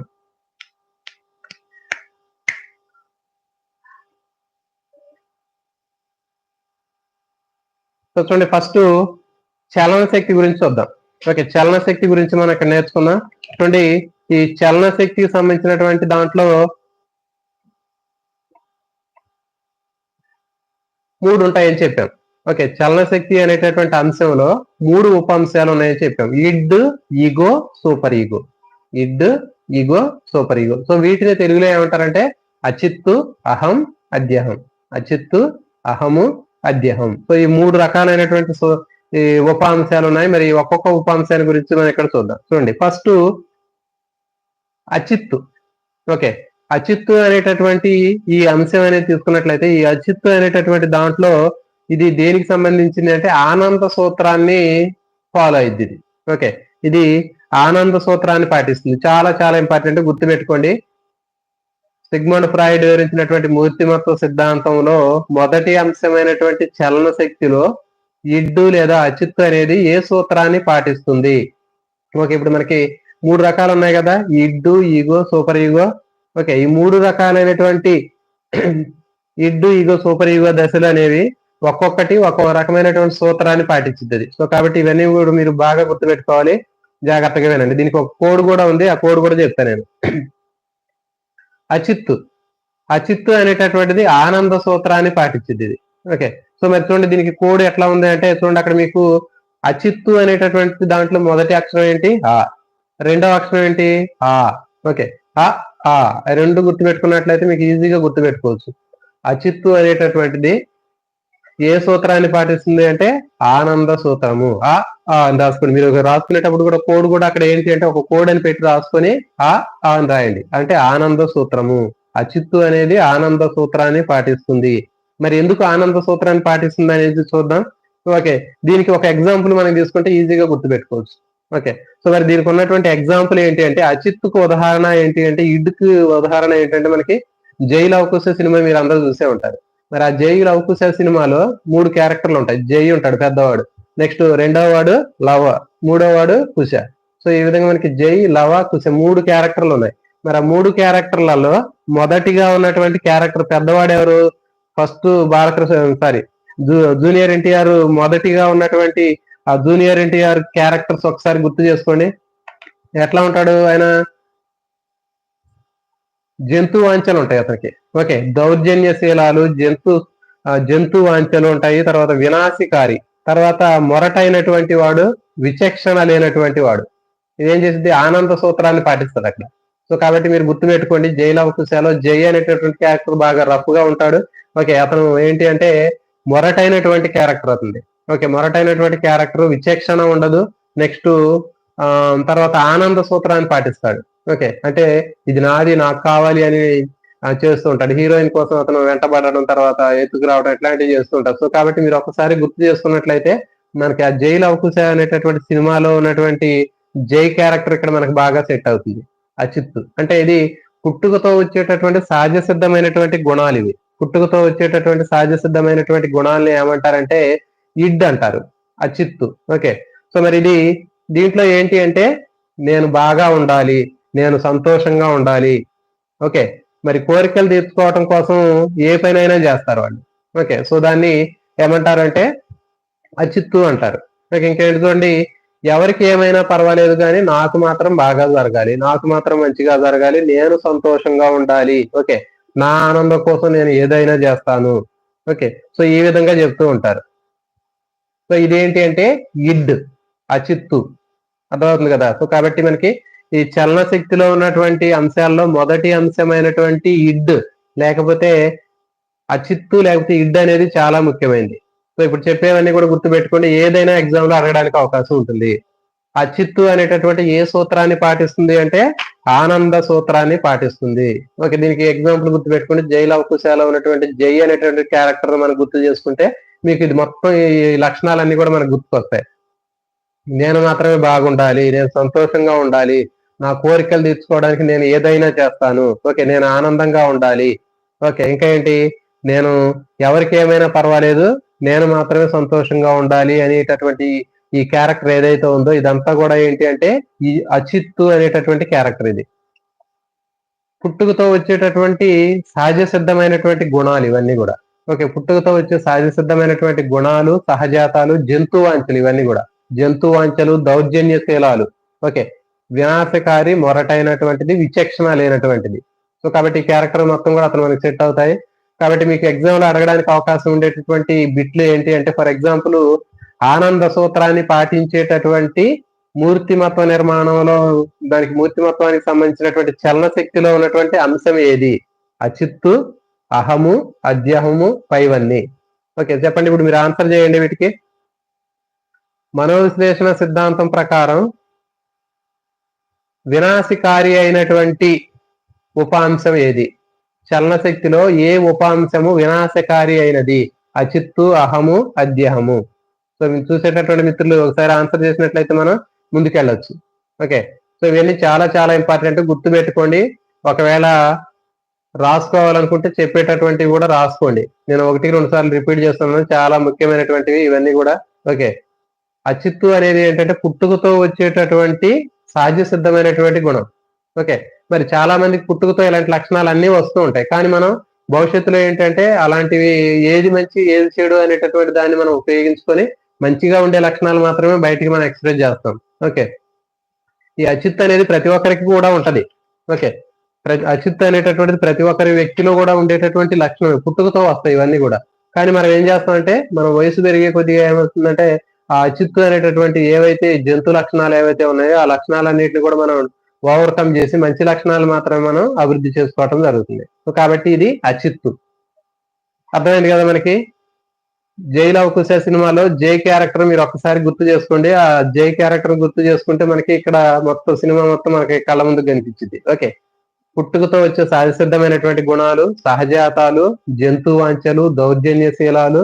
ఓకే, తర్వాత వినాశకారి, మొరటైనది, విచక్షణ లేనిది, ఇవన్నీ కూడా అచిత్తు. ఓకే, ఇది ఆనంద సూత్రాన్ని పాటిస్తుంది. చెప్పాం కదా, అచిత్తు ఆనంద సూత్రాన్ని ఎందుకు పాటిస్తుంది అంటే, నాకు మాత్రమే మంచి జరగాలి, నేను మాత్రమే ఆనందంగా ఉండాలి. ఓకే, నేను సంతోషంగా ఉండడం కోసం ఏ పనైనా చేస్తాను. ఓకే, సో ఇట్లా చెప్తూ ఉంది. సో ఇది ఏంటి అంటే ఇడ్, దాన్ని అచిత్తు అంటారు. ఓకే, నెక్స్ట్ రెండవది తీసుకున్నట్లయితే మనకి చలన శక్తిలో రెండవ అంశం ఏంటి అంటే అహం. ఇడ్ తర్వాత ఈగో. ఇంగ్లీష్ లో ఈగో అంటారు, తెలుగులో అహం అంటారు. ఓకే, సో మరి అహం అనేటటువంటిది వాస్తవ సూత్రాన్ని పాటిస్తుంది. ఓకే, చూడండి, ఇది వాస్తవ సూత్రాన్ని పాటిస్తుంది, మీకు ఇక్కడ ఇవ్వటం కూడా జరిగింది. అహం అనేది రెండోది వాస్తవ సూత్రాన్ని పాటిస్తుంది. దీనికి దీన్ని ఎట్లా గుర్తు పెట్టుకోవాలి అంటే, చూడండి, అహం అనేటటువంటి దాంట్లో హాకి తలకొట్టు ఉంది పైన. హాకి పైన తలకట్టు ఉంది కదా, ఆ తలకట్టుని మీరు రౌండ్ చుట్టామనుకోండి, దాన్ని తీసేస్తే ఏమవుతుంది? వా ఇది. ఓకే, అహంలో పైన ఉండేటటువంటి ఆ తలకొట్టుని తీసేసామనుకోండి హాకి, దాన్ని అప్పుడేమైతే వా అవుతుంది కదా, అంటే వాస్తవ సూత్రము. ఓకే, సో కాబట్టి ఇవన్నీ చాలా చాలా ఇంపార్టెంట్. ఎగ్జామ్ లో వచ్చేటటువంటి మనకు చూడడానికి చాలా సింపుల్ గానే అనిపించింది, కానీ ఆ ఎగ్జామ్ లో ఇచ్చేటటువంటి ఆన్సర్ మనకి చాలా గందరగోళానికి, తెగమలకు గురి చేసే అవకాశం ఉంటుంది. కాబట్టి మనం ఖచ్చితంగా ఏం చేయాలి అంటే, ఈ కోడ్స్ అనేవి చాలా అవసరం. మీకు ఈ కోడ్ అనేది ఎగ్జామ్ లో 100% మీకు ఎలాంటి ఇబ్బంది లేకుండా మనం ఆన్సర్ చేయడానికి కోడ్లు అనేవి ఉపయోగపడతాయి. ఆ ఉద్దేశంతో మనం తయారు చేయడం జరిగింది. కాబట్టి మరి ఇంతకు ముందు చెప్పాం, ఇప్పుడు 3 రకాలైనటువంటి ఉపదశలు ఉంటాయని చెప్పాం. ఏంటి? అచిత్తు, ఓకే, అహము, అద్యహము. ఈ మూడింటికి కూడా 3 రకాలైనటువంటి సూత్రాలు ఉన్నాయి. మరి ఆ 3 రకాల సూత్రాలు మీరు ఎగ్జామ్ పోయిన తర్వాత కన్ఫ్యూజ్ అయ్యే అవకాశం ఉంటుంది. కాబట్టి ఎలాంటి కన్ఫ్యూజ్ గురి కాకుండా, గందరగోళానికి దారి తీయకుండా మనకి ఈజీగా గుర్తుపెట్టుకోవడం కోసం ఈ కోడ్స్ అనేవి ఉపయోగపడుతున్నాయి. చూడండి, రెండవది ఏంటి అంటే అహం. అహం అనేటటువంటి దానికి మీకు ఆ సూత్రం ఏంటి అంటే, అహం అనేది ఏ సూత్రాన్ని పాటిస్తుంది అంటే వాస్తవ సూత్రాన్ని పాటిస్తుంది. ఓకే, దీనికి ఎట్లా గుర్తుపెట్టుకోవాలి అంటే, హా అనేటటువంటి దాంట్లో పైన ఉండే తలకట్టును తీసేస్తే అది వా ఇద్దప్పుడు వాస్తవ సూత్రము అని రాసుకోండి మీరు. ఓకే, దీనికి ఎగ్జాంపుల్ తీసుకున్నట్లయితే జైలు అవకాశాలు రెండో క్యారెక్టర్ లవుడు. ఓకే, వాడు ఉంటాడు కదా, వాడి క్యారెక్టర్ దాదాపు దానికి సెట్ అవుతుంది దాన్ని. ఓకే, మరి ఆ లక్షణాలు ఎట్లా ఉంటాయో చూద్దాం. అనుభవం ద్వారా, శిక్షణ ద్వారా అచిత్తులో భాగం అహంగా మారుతుంది. ఓకే, ఈ అనుభవం ద్వారా, ప్రాక్టీస్ ద్వారా మనకి అహం ఏదైతే ఉందో దాంట్లోది మనకి ఏమవుతుందంటే అహంగా మారుతుంది. రెండో దశలో అహంగా మారుతుంది. నెక్స్ట్ అచిత్ అనేది ఏం చేస్తుందంటే పరిస్థితులకు అనుకూలంగా అది సాధిస్తుంది. అహం అనేది వ్యక్తి ఉనికిని రూపొందిస్తూ ఉంది. ఓకే, వాస్తవ సూత్రాన్ని పాటిస్తుంది. ఇది చూడండి, అహం అనేది ఏం చేస్తుంది అంటే వాస్తవ సూత్రాన్ని పాటిస్తుంది. ఎట్లాగో మనం ఇప్పుడు డిస్కస్ చేద్దాం. ఫర్ ఎగ్జాంపుల్ అహం అనేటటువంటిది అచిత్ తీసుకుందాం. అచిత్ అనేటటువంటిది ఒక ఎగ్జాంపుల్ తీసుకుంటే, ఫర్ ఎగ్జాంపుల్ ఒక వ్యక్తి ట్రైన్ లో టికెట్ లేకుండా వెళ్తున్నాడు. ఓకే, ట్రైన్ లో టికెట్ తీసుకోకుండా అతను ట్రైన్ జర్నీ చేస్తున్నాడు. అప్పుడు అతనికి ఉన్నటువంటి ఇడ్ అనేటటువంటిది అచిత్ ఏం చెప్పిద్దంటే, ఏం పర్వాలేదు, నువ్వు టికెట్ తీసుకోకుండా వెళ్ళి, ఏం కాదు, నీకు డబ్బులు మిగిలితే అవసరం లేదు, చాలా మంది టికెట్ తీసుకోకుండా వెళ్తున్నారు అని చెప్పింది ఇడ్. ఓకే, అచిత్ అనేది ఆనంద సూత్రం అని చెప్పాం కదా. సో కాబట్టి నీ ఆనందమే ముఖ్యం, అవసరం లేదు, నువ్వు టికెట్ అవసరం లేకుండా వెళ్ళొచ్చు అని చెప్పింది. ఓకే, ఇప్పుడు నెక్స్ట్ అహం అంటే ఏంటి అంటే అచిత్ కంటే ఒక స్టెప్ ముందుకు ఉంటుంది. ఇది అంటే వాస్తవ సూత్రాన్ని చెబుతుంది. అంటే ఏది నిజం ఏది అబద్ధం అనేది చెబుతుంది. ఏం చెప్పింది ఇక్కడ, అరే నువ్వు టికెట్ లేకుండా పోతున్నావు, అక్కడ టికెట్ కలెక్టర్ ఉంటాడు, చూసుకో జాగ్రత్త అని చెప్పింది. ఓకే, కానీ మరి నువ్వు టికెట్ తీసుకో అని చెప్పదు. అర్థమవుతుందా? అట్లని తీసుకోవద్దు అని చెప్పదు, తీసుకోమని చెప్పదు. ఏం చెప్పిద్ది అంటే వాస్తవ సూత్రాన్ని చెప్పిద్ది. ఇగో అనేటటువంటిది, అహం అనేది ఏం చెప్పిద్ది అంటే నువ్వు తప్పు చేస్తున్నావు, జాగ్రత్త అని చెప్తూ ఉంటది. ఓకే, తప్పు చేయొద్దు అని చెప్పదు, తప్పు చేస్తున్నావు జాగ్రత్త అని చెప్పింది, కానీ నువ్వు చేయొద్దు అని చెప్పదు. అది ఏంటి అంటే అహం. ఓకే, అది వాస్తవ సూత్రాన్ని చెప్తుంది. ఇంకొక ఎగ్జాంపుల్ తీసుకున్నట్లయితే, ఎగ్జామ్ హాల్లో ఒకడు చిట్టి పెట్టుకొచ్చాడు, కాపీ పెట్టుకొచ్చాడు. మరి ఆ కాపీ పెట్టుకొచ్చినప్పుడు వాడు ఎందుకు కాపీ పెట్టుకొచ్చాడు అంటే వాడిలో ఉన్నటువంటి ఆ ఇడ్ అనేది ఏదైతే ఉందో, అచిత్ అనేది, అదేం చెప్పిద్ది అంటే ఏం పర్వాలేదు, నువ్వు పెట్టేసుకో, స్లిప్ పెట్టుకో, చీటీ పెట్టుకో, నువ్వు రాసుకో, నీ సంతోషమే నీకు ముఖ్యం కాబట్టి పక్కవాడు ఏమైపోయినా నీకు సంబంధం లేదు. ఓకే, మరి అని చెప్పి చెప్తుంది. సో కాబట్టి ఇడ్ అనేది చెప్పినటువంటి విషయం ప్రకారం అతను చీటీ పెట్టుకొచ్చాడు. యాక్చువల్ గా అతను ఎందుకు చీటీ పెట్టుకొచ్చాడు, ఎందుకు కాపీ పెట్టాడు అంటే అతనిలో ఉన్నటువంటి ఇడ్ అనేది అచిత్ ఏదైతే ఉందో ఆ అచిత్ చెప్పినటువంటి మాటను విన్నాడు అక్కడ. ఓకే, అందుకని చెప్పేసి ఏం చెప్పాడంటే అతను సంతోషం ముఖ్యం, అతను అవసరం ముఖ్యం కాబట్టి అతను చీటీ పెట్టుకొచ్చాడు అక్కడ, ఇడ్. మరి ఈగో ఏం చెప్పిద్ది, అరే నువ్వు చీటీ పెట్టుకొచ్చావు, జాగ్రత్త, నువ్వు ఆ అక్కడ ఇది ఇన్విజిలేటర్ ఉంటాడు, స్క్వాడ్ ఉంటారు, నువ్వు దొరికే అవకాశం ఉంటుంది అని చెబుతుంది. అట్లే చెప్తుంది, కానీ మరి నువ్వు చేయొద్దు, చీటీ పెట్టుకురావద్దని చెప్పదు. ఓకే, నీకు జాగ్రత్త అనేటటువంటి విషయాన్ని చెబుతుంది, కానీ చేయొద్దు అని మాత్రం చెప్పదు. ఓకే, నువ్వు తప్పు చేస్తున్నావు అనేటటువంటి విషయాన్ని చెప్తుంది, కానీ నువ్వు తప్పు చేయొద్దు అని చెప్పదు. నువ్వు చీటీ పెట్టుకు రాకూడదు అంటే నువ్వు చీటీ పెట్టుకొస్తే నీకు ఏం జరుగుతుంది అనేటటువంటి విషయాన్ని చెప్పింది, కానీ మరి అది నువ్వు చీటీ పెట్టుకురావద్దు అనే విషయం మాత్రం చెప్పదు. సో కాబట్టి అది ఏంటి అంటే మనకి వాస్తవ సూత్రం, వాస్తవాన్ని చెప్పేటటువంటిది అహం. ఓకే, నువ్వు తప్పు చేస్తున్నావు అనేటటువంటి విషయాన్ని చెప్పింది, కానీ తప్పు చేయొద్దు అని చెప్పదు. అంటే ఏది తప్పు ఏది ఒప్పు అనేటటువంటిది చెప్పేటటువంటిది అహం. గుర్తుపెట్టుకోవాలి, ఏది తప్పు, నువ్వు చేసేటటువంటిది తప్ప ఒప్ప అనేటటువంటిది చెప్పిద్ది. ఓకే, ఇది నువ్వు చేస్తున్నావు, ఇది తప్పు చేస్తున్నావు, జాగ్రత్త అని చెప్పింది, కానీ మరి చేసేటటువంటి తప్పు నువ్వు చేయొద్దు అని చెప్పదు. ఓకే, వాస్తవ సూత్రం అనేది అహం అనేది నిజాన్ని చెప్పిద్ది. నువ్వు తప్పు, నువ్వు చీటీ పెడుతున్నావు, జాగ్రత్త అని చెప్తుంది. తర్వాత ఇంకా చూడండి, చాలా మంది బస్సుల మీద రైళ్ల మీద రాళ్లు వేస్తూ ఉంటారు. ఓకే, మరి అట్లా రాళ్లు వేసేటప్పుడు ఏమైతుంది, అతనిలో ఉన్నటువంటి ఇడ్ అనేది ఏదైతే ఉందో, ఓకే, ఇడ్ గాని అచిత్తు గాని ఏం చెప్పిద్ది అంటే ఏం పర్వాలేదు, నువ్వు చేసేయని చెప్పింది. కాబట్టి అతను ఏం చేశాడు, రాళ్లు, బస్సు మీద రాళ్లు వేయటం కానీ లేకపోతే రైలు మీద రాళ్లు వేయటం కానీ చేస్తూ ఉంటారు. సో కాబట్టి అతను చెప్పినటువంటి అచిత్తు అనేది ఆనంద సూత్రాన్ని చెప్పింది, కాబట్టి ఏం కాదు, నువ్వు చేసేయని చెప్తూ ఉంటది. కాబట్టి అది ఏంటి అంటే అచిత్తు. తర్వాత మరి అహం ఏం చేసింది, అరే నువ్వు ఆలోచించు, జాగ్రత్త, నువ్వు తప్పు చేస్తున్నావు అనే విషయాన్ని చెప్పింది, కానీ నువ్వు చేసేది తప్పు అని చెప్పదు. ఓకే, అలా చేయొద్దు అని చెప్పదు. ఓకే, అర్థమవుతుంది కదా, నువ్వు తప్పు చేస్తున్నావు, ఆలోచించు, జాగ్రత్త అని చెబుతుంది, కానీ చెయ్యొద్దు అని మాత్రం చెప్పదు. అది అహం, అంటే వాస్తవాన్ని చెబుతుంది. ఓకే, నువ్వు చేస్తున్నది తప్పు, ఆలోచించు, జాగ్రత్త, పట్టుకుంటారు అని చెబుతుంది, కానీ నువ్వు చేయొద్దు అనే విషయం మాత్రం అక్కడ అహం అనేది చెప్పదు. ఓకే, నెక్స్ట్ మూడవది తీసుకున్నట్లయితే అధ్యాహం. ఓకే, అధ్యాహం అనేది ఏంటంటే సూపర్ ఈగో. ఈ సూపర్ ఈగో అనేటటువంటిది మనకి జైలు అవకాశాల మూడో క్యారెక్టర్ తీసుకున్నట్టయితే కుషుడు ఉన్నాడు కదా, వాడు ఆదర్శ సూత్రాన్ని పాటిస్తూ ఉంటాడు. ఓకే, ఇప్పుడు బ్యాంకులో పనిచేస్తూ ఉంటాడు కదా, వాడే మూడో క్యారెక్టర్. అవును, ఆ బ్యాంక్ లో పనిచేసేటటువంటి ఆ జూనియర్ ఎన్టీఆర్ మొత్తం కూడా ఆదర్శ సూత్రాలు పాటిస్తూ ఉంటాడు, చక్కగా నీట్ గా ఇది ఆ మెల్లో టై కట్టుకోవటం, బ్యాంకులో పనిచేయటం చేస్తూ ఉంటాడు. ఓకే, సో కాబట్టి అది ఆదర్శ సూత్రానికి అతను గుర్తుపెట్టుకోండి. అర్థమవుతుంది కదా. సో అహం, అచిత్తు, అహము, అద్యహం మూడోది సూపర్ ఈగో. ఇది ఏం చేస్తుందో చూద్దాం.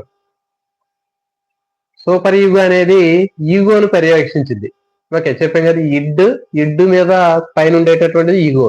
ఈగోను కంట్రోల్ చేసేది సూపర్ ఈగో. ఓకే, మరి ఈ సూపర్ ఈగో ఏం చేసిందంటే నీతిని బోధించింది. ఓకే, నీతిని బోధించింది. ఓకే, వ్యక్తి యొక్క అంతరాత్మ. ఓకే, ఇది ఎట్లా వచ్చింది అంటే తల్లిదండ్రులతో కానీ, లేకపోతే తరగతిలో ఉన్నటువంటి ఉపాధ్యాయులతో కానీ, పాఠశాలలో కానీ, ఓకే, వ్యక్తులతో చర్య జరిపినప్పుడు ఈ అధ్యాహం అనేది తయారవుతుంది. ఓకే, అధ్యాహం అనేది ఆదర్శ సూత్రాన్ని పాటిస్తుంది. ఇది చాలా చాలా ఇంపార్టెంట్, గుర్తుపెట్టుకోండి. అధ్యాహం అనేటటువంటిది ఏ సూత్రాన్ని పాటిస్తుంది అంటే ఆదర్శ సూత్రాన్ని పాటిస్తుంది. ఓకే, ఆదర్శ సూత్రం లేకపోతే నైతిక సూత్రం అంటారు దీన్నే. ఓకే, అధ్యాహము సూపర్ ఈగో అనేటటువంటిది ఆదర్శ సూత్రాన్ని పాటిస్తుంది. సో మరి దీన్ని ఎట్లా గుర్తుపెట్టుకోవాలి అంటే చూడండి, అధ్యాహం అనేటటువంటి పేర్లు పదంలో మొదటి 2 అక్షరాలు చూసుకోండి ఏముందో, ఆ ద అనేటటువంటిది ఉంది. ఆ దాకి యావత్తు ఉంది అక్కడ. ఓకే, కాబట్టి మనకి ఇది ఏ సూత్రాన్ని పాటిస్తుందంటే ఆదర్శ సూత్రం అని చెప్పాం. కాబట్టి ఇక్కడ మనకి ఆ ద అనేటటువంటి 2 సేమ్ ఉన్నాయి. దాని కింద అండర్లైన్ చేసుకోండి మీరు. అధ్యాహం అనేటటువంటి ఏ సూత్రాన్ని పాటిస్తుందంటే ఆదర్శ సూత్రాన్ని పాటిస్తుంది. ఓకే, మీకు 3గా కోడ్స్ అనేవి క్లియర్ గా చెప్పడం జరిగింది. మళ్ళీ ఒకసారి కోడ్ చూడండి. అచిత్తు అనేటటువంటిది 3 రాసుకోండి. ఒకసారి మీరు రాసుకునేటప్పుడు ఈ 3 కూడా జనరలైజేషన్ చేసి ఏ సెట్ కా సెట్ మీరు రాసుకునేటప్పుడు, ప్రిపరేషన్ చేసేటప్పుడు ఇవన్నీ రాసుకుంటే మీకు ఎలాంటి ఇబ్బంది లేకుండా ఉంటుంది. సో అదే మరి ఎగ్జామ్ లో చదివేటటువంటి విధానం అనేటటువంటిది చాలా ముఖ్యము. మనం చదివేది ఏదో చదువుతున్నాము లేదా మొత్తం వరుస పెట్టి చదువుకున్నాము అని అంటే ఉపయోగం ఉండదు. ఎగ్జామ్ లో పోయిన తర్వాత ఇవన్నీ కూడా మనకి క్లాష్ అయిపోయి ఆన్సర్ ఆ గందరగోళంగా ఉండి మనం ఆన్సర్ చేయలేము. సో కాబట్టి మనం ప్రిపరేషన్ చేసేటప్పుడు ఒక ప్లానింగ్ తోటి మనం చదువుకోవాలి. ఒకసారి చదువుకున్నామంటే దేన్ని ఏ విధంగా చదువుకుంటే మనం ఈజీగా మనం మార్కులు స్కోర్ చేయగలుగుతాం అనేటటువంటి విషయం మనకి తెలిసినట్లయితే ఆ వేలో ప్రిపేర్ అయితే మనకి ఎలాంటి రిస్క్ లేకుండా ఉంటుంది.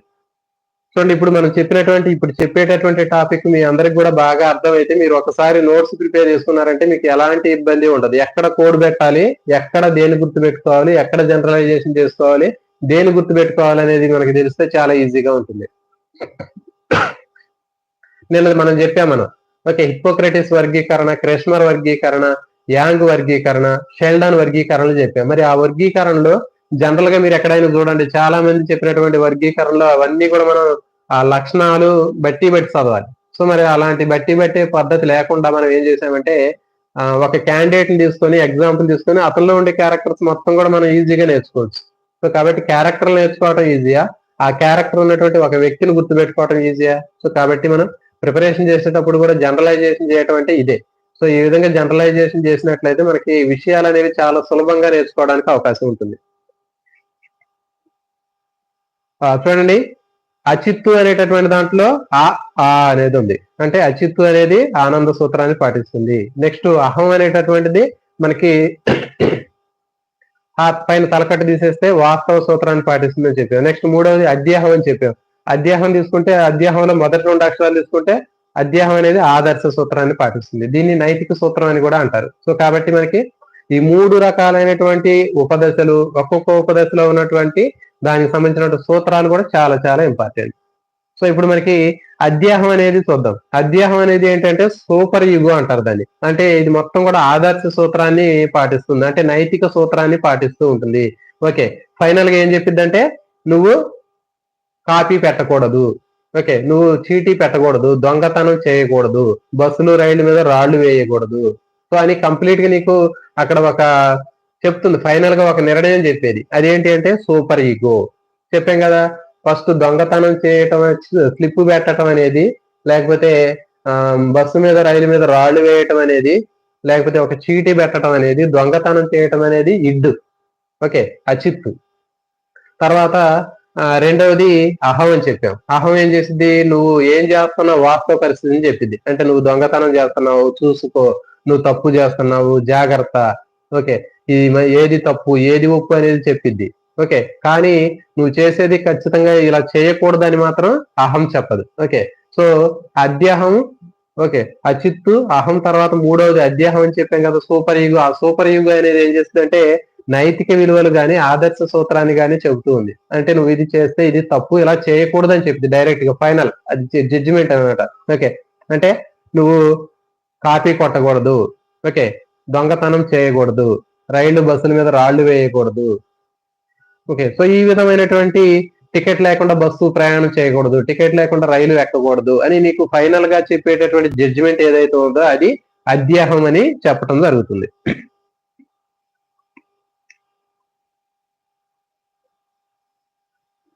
సో కాబట్టి మిత్రులకి మీకు అర్థమైంది ఇప్పుడు. ఓకే, నెక్స్ట్ రెండవది. ఓకే, రెండవది ఏంటి అంటే మనకి మనోవిశ్లేషణ సిద్ధాంతంలో రెండవ అంశము తీసుకున్నట్లయితే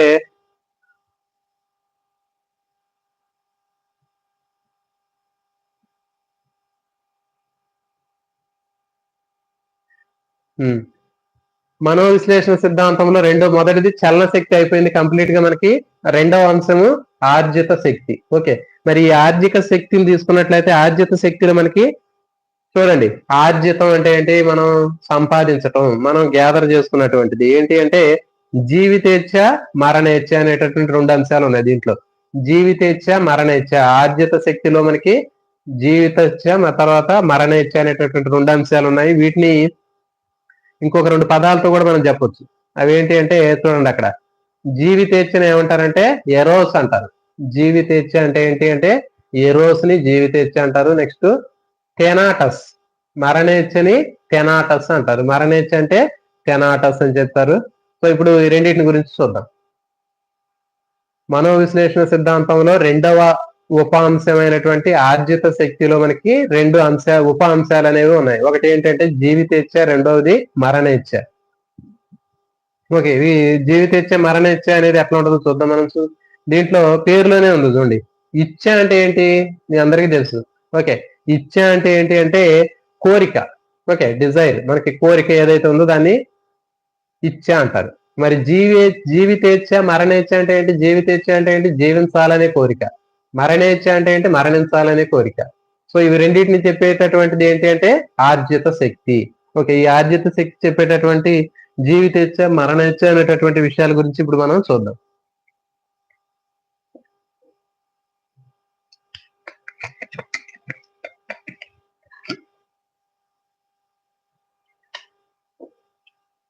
రిమోట్ 28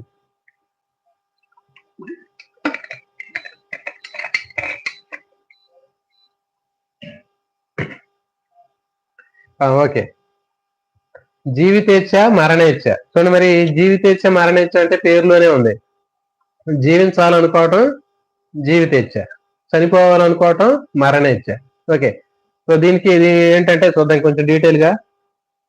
జీవించాలనుకోవటం, బతకాలనుకోవటం, ఓకే, ఇతరులను సంతోష పెట్టాలనుకోవటం, ఓకే, పక్క వాళ్ళని బతికించాలనుకోవటం, పక్క వాళ్ళని సహాయం చేయాలనుకోవటం. ఓకే, సో ఇవన్నీ కూడా దేనికి సంబంధించినవి అంటే జీవితేచ్ఛకు సంబంధించిన. అంటే ఏంటి? Positive attitude. మన జీవితంలో ఉండేటటువంటి మనకి పాజిటివ్ యాటిట్యూడ్ ఏదైతే ఉందో దాన్ని ఏమంటారంటే జీవితేచ్ఛ అంటారు. ఓకే, అంటే మనం మంచిగా బతకాలి, నలుగురు మంచిగా బతకాలి, పక్క వాళ్ళకి సహాయం చేయాలి, ఓకే, పక్క వాళ్ళని బతికించాలి, మనం మంచిగా లైఫ్ లో సెటిల్ అవ్వాలి, ఉద్యోగం చేసుకోవాలి. ఓకే, తర్వాత ఇంకా మన వాళ్ళ పిల్లలు పెద్ద అయిన తర్వాత వాళ్ళు ఉద్యోగాలు, తర్వాత సమాజం మంచిగా ఉండాలి. సో ఇట్లా ఏదైతే పాజిటివ్ యాటిట్యూడ్ ఉంటుందో ఆ పాజిటివ్ యాటిట్యూడ్ మొత్తం కూడా జీవితేచ్ఛ అంటారు. ఓకే, దీన్ని ఎరోస్ అంటారు. పాజిటివిటీ గుర్తుపెట్టుకోండి.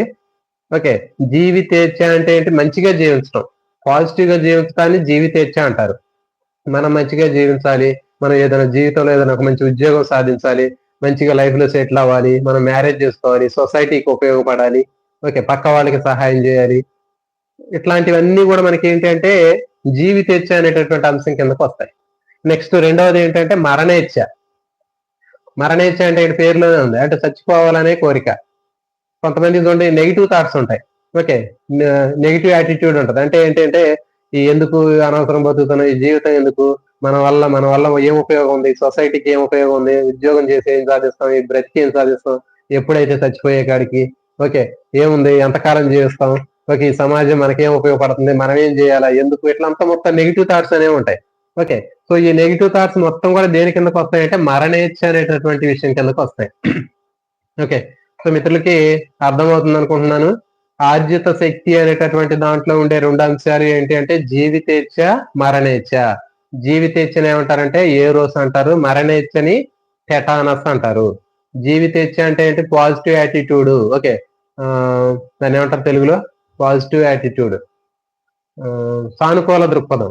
ఓకే, సానుకూల దృక్పథం అంటారు. మరి నెగిటివ్ యాటిట్యూడ్ అంటే ఏంటి?